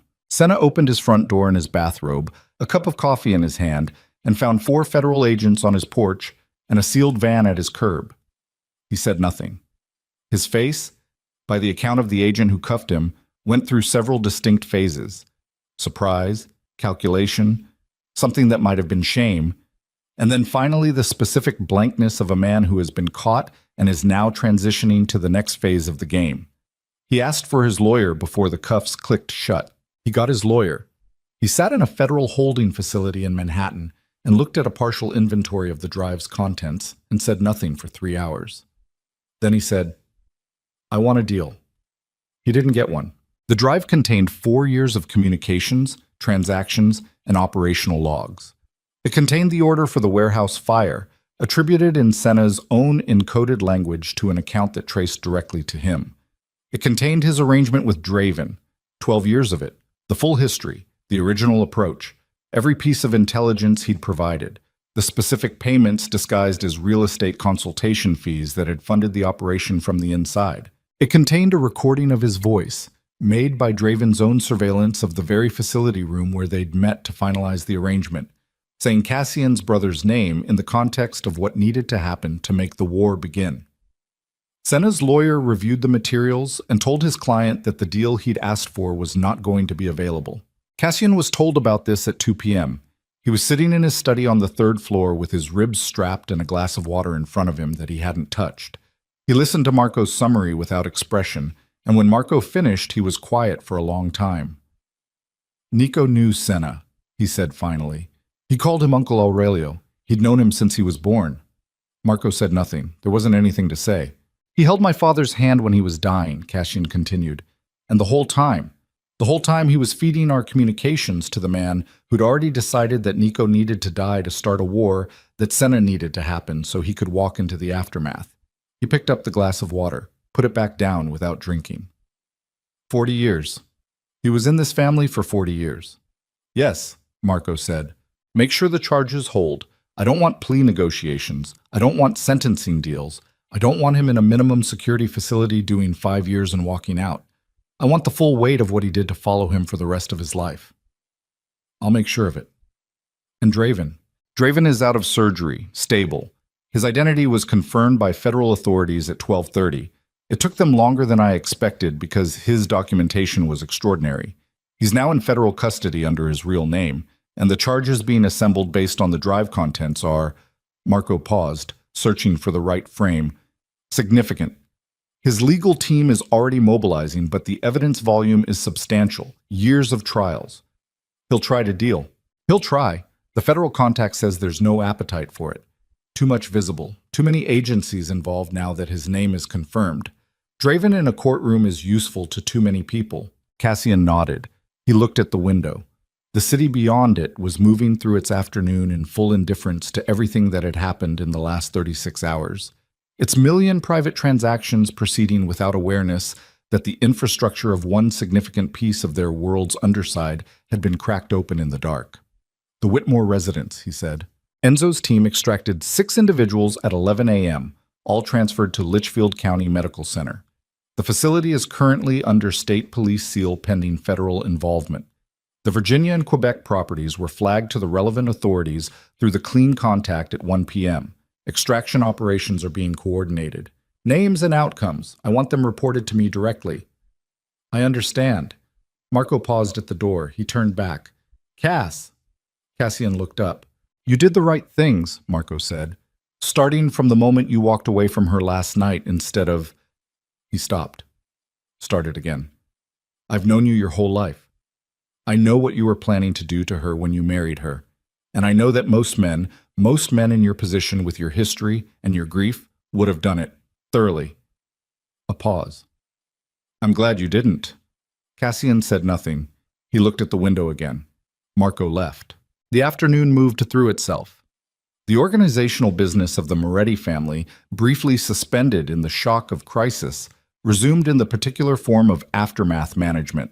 Accounts being secured, council positions being evaluated, the careful excavation of 4 years of Senna's influence from the decision-making infrastructure of everything he'd touched. It was painstaking, and it would take months, and several things that had been built on compromised intelligence would need to be rebuilt from different foundations. Cassian oversaw all of it from the third-floor study, working through the afternoon with the systematic precision of a man who understood that the most important phase of any war is the one that happens after the violence ends. At 5 p.m., he went looking for Serafina. He found her in the library, the same room, the same high-backed chair by the window. But the posture was different than when he'd found her there the previous morning. She was sitting sideways in the chair, her legs over one arm, her back against the other, reading a book she was actually reading this time. He could tell by the quality of her focus, the way her eyes moved across the page with genuine absorption rather than the controlled blankness of someone performing stillness. She didn't look up when he entered. She finished the paragraph she was on first. Then she closed the book and looked at him. "How are your ribs?" she asked. "Functional." He crossed to the window and stood beside it, looking out at the grounds where Enzo's men were moving through the late afternoon light on routine patrol. The garden wall on the east side was still unrepaired, the broken motion sensors sitting dark and useless in their brackets. He'd get it fixed this week. He'd get a lot of things fixed this week. "How are you?" She considered the question with the same seriousness she brought to every question, not performing consideration, actually doing it. "I don't know yet," she said. "I keep waiting to feel something specific, relief or fear, or some defined emotional state that tells me what the last 48 hours were. I just feel very tired and very clear." Clear is good. It's different than good. It's just clear. Like after a long fever. Everything seems very precise and slightly surprising that it exists. She looked at her hands in her lap. He's alive. Draven. He's in custody, but he's alive and he has lawyers and he has resources I don't know the full scope of. I told myself for 2 years that if I ever got out, I would find a way to end him completely. And he's not ended. "He will be," Cassian said. "Not quickly. But the federal machinery moves in one direction once it has evidence like what's on that drive. He won't see the outside of a federal facility again." "You sound certain. I've watched it happen to people I put in that machinery's path. It's slow and impersonal and comprehensive. Draven built his empire on speed and personal control. The thing that destroys him will be bureaucratic and indifferent, and he won't be able to find a human angle to work." He paused. "That's its own kind of justice." She thought about this. Her thumb moved along the spine of the closed book. "It's not the same as standing over him," she said. "No, it's not. But you chose it anyway. Charges instead of—" She tilted her head slightly. "The other thing. The other thing would have made me him," Cassian said. "Draven's entire method is deciding that someone deserves to disappear and making it happen outside of any framework except his own. I spent the last 2 days being furious that he'd done that to you, to your father, to Nico. I can't then do the same thing to him and call it different." Serafina was quiet for a moment. Then, almost imperceptibly, something in her expression softened. Not warmth exactly, not yet, but the specific easing of someone who has spent a long time bracing for a blow that, this time, didn't come. "Your mother said you need time," she said. "My mother is usually right about these things." She said the grief without a target is the worst version. Cassian was quiet. The grounds below were golden in the late afternoon light, the east wall's shadow stretching long across the lawn, the old trees moving in a slow and indifferent wind. Nico loved October, and he said September was just October pretending. He'd have been annoyed that it rained last night. He hated driving in rain. Said the wipers always went at the wrong speed. He stopped, exhaled through his nose. "I've been talking to a dead version of him for 2 years. The version that died because of the veils. I don't know yet how to talk to the actual version, the real one, the one that died because Aurelio Senna decided power was worth a 23-year-old's life." "You don't have to know yet," Serafina said. "Grief doesn't run on a schedule." "Says the woman who sealed hers in a vault and ran operations on it." "Yes, and notice that the vault cracked last night anyway. All sealing it did was preserve it at maximum pressure until something gave way." He turned from the window to look at her. She met his eyes without flinching, that amber-flecked steadiness that had been one of the first things he'd registered about her, the specific quality of someone who has learned to hold your gaze because they spent too long not being allowed to. "I'm not going to pretend the last 2 days cancel out what I intended when I married you," he said. "I know, and I'm not going to tell you what to do with that information. You've had enough people telling you what to do with your life." "Yes, but I want to ask you something. The same way my mother asked you something." She waited. "Stay," he said. "Not because the marriage is a legal fact. Not because of what we know about each other now or what we did together in the last 48 hours. Those are real, but they're not a reason. Stay because this house is the first place in 3 years where nobody is trying to put you back in a room. Because you have more intelligence and more capability and more survival in you than anyone I've ever met. And I don't think you should spend whatever comes next rebuilding from nothing alone when you don't have to." He stopped, looked at the floor for a moment, then back at her. Stay, and let me try to be something other than what I was planning to be. The library held them both in its quiet. Outside, the afternoon continued its golden indifference. Somewhere in the house, someone was cooking.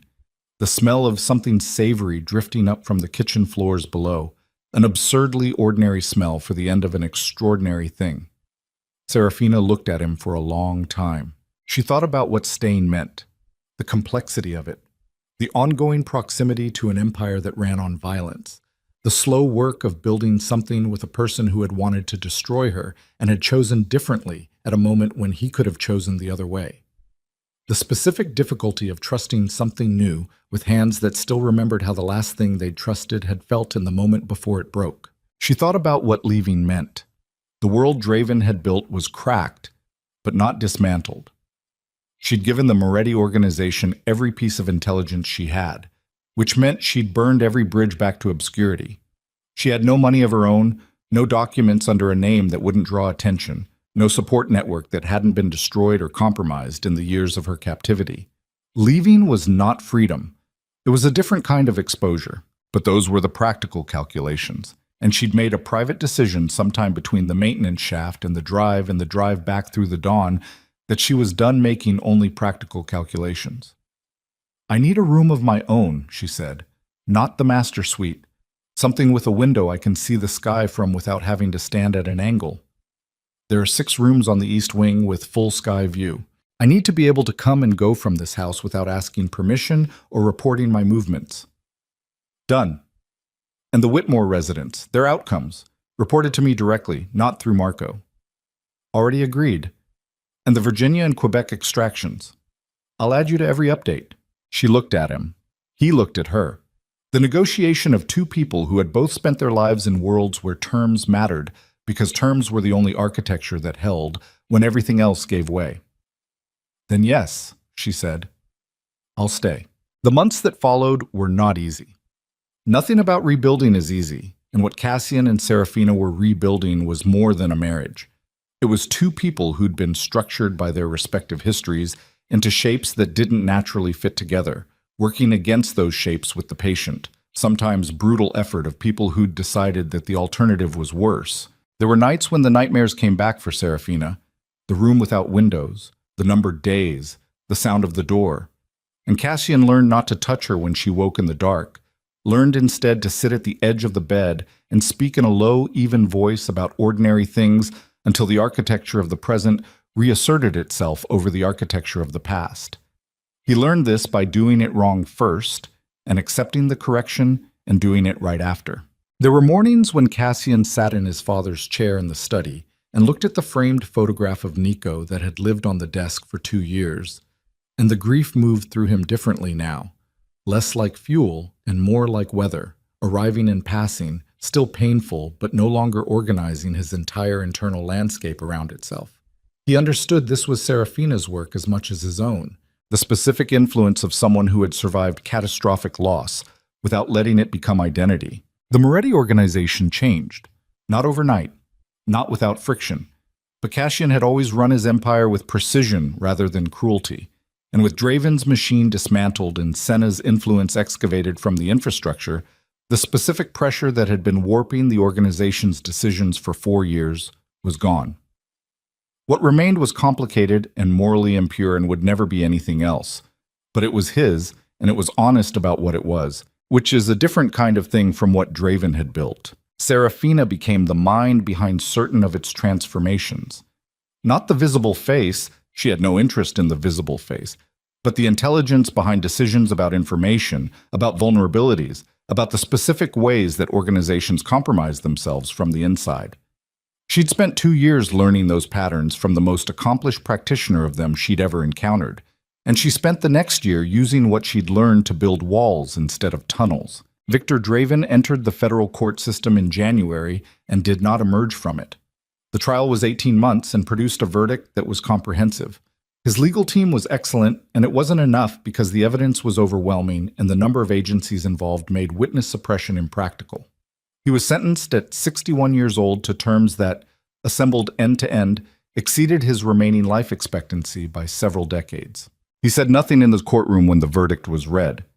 His expression, observed by the reporters present, was described variously as composed, contemptuous, and stunned. None of these descriptions captured what Serafina, watching the pool footage in the library, recognized in his face. She recognized it because she'd worn it herself, in a different context after a different kind of defeat. The specific look of someone realizing that the thing they built to protect them was the thing that undid them. She closed the laptop and sat with it for a while. Then she stood up and went to find Cassian. She found him on the terrace off the second floor, looking out at Manhattan's skyline in the late afternoon of a December day that had produced, improbably, 20 minutes of genuine golden light before the clouds closed back over it. The city glowed beneath the light in the specific way it glows when the sun hits the glass at the right angle, 1,000 windows catching fire simultaneously, the whole skyline briefly luminous. He heard her come out and moved slightly to the left on the terrace railing, making room. She stood beside him, their shoulders almost touching, the familiar distance of two people who had negotiated proximity over months into something that was neither performance nor avoidance. "The verdict," she said. "I heard." Below them, the city moved through its ordinary life in full ignorance of what had been decided in a federal courtroom on its behalf.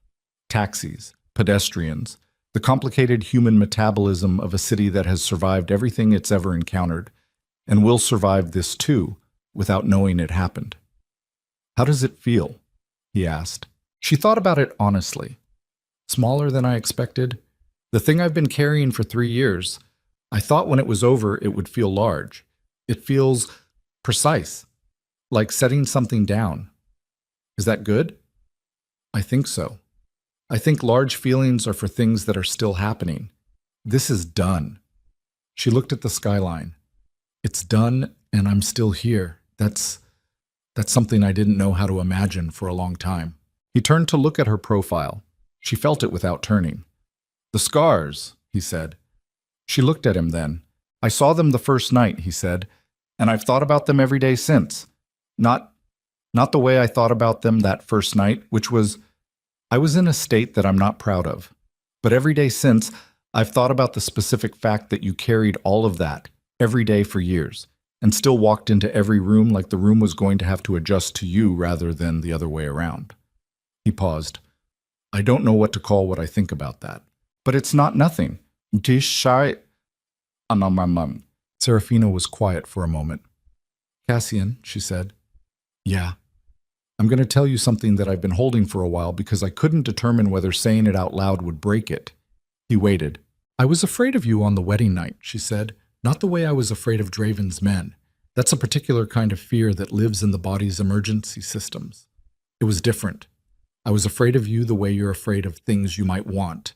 Because I'd decided years ago that wanting things was the mechanism by which you got hurt.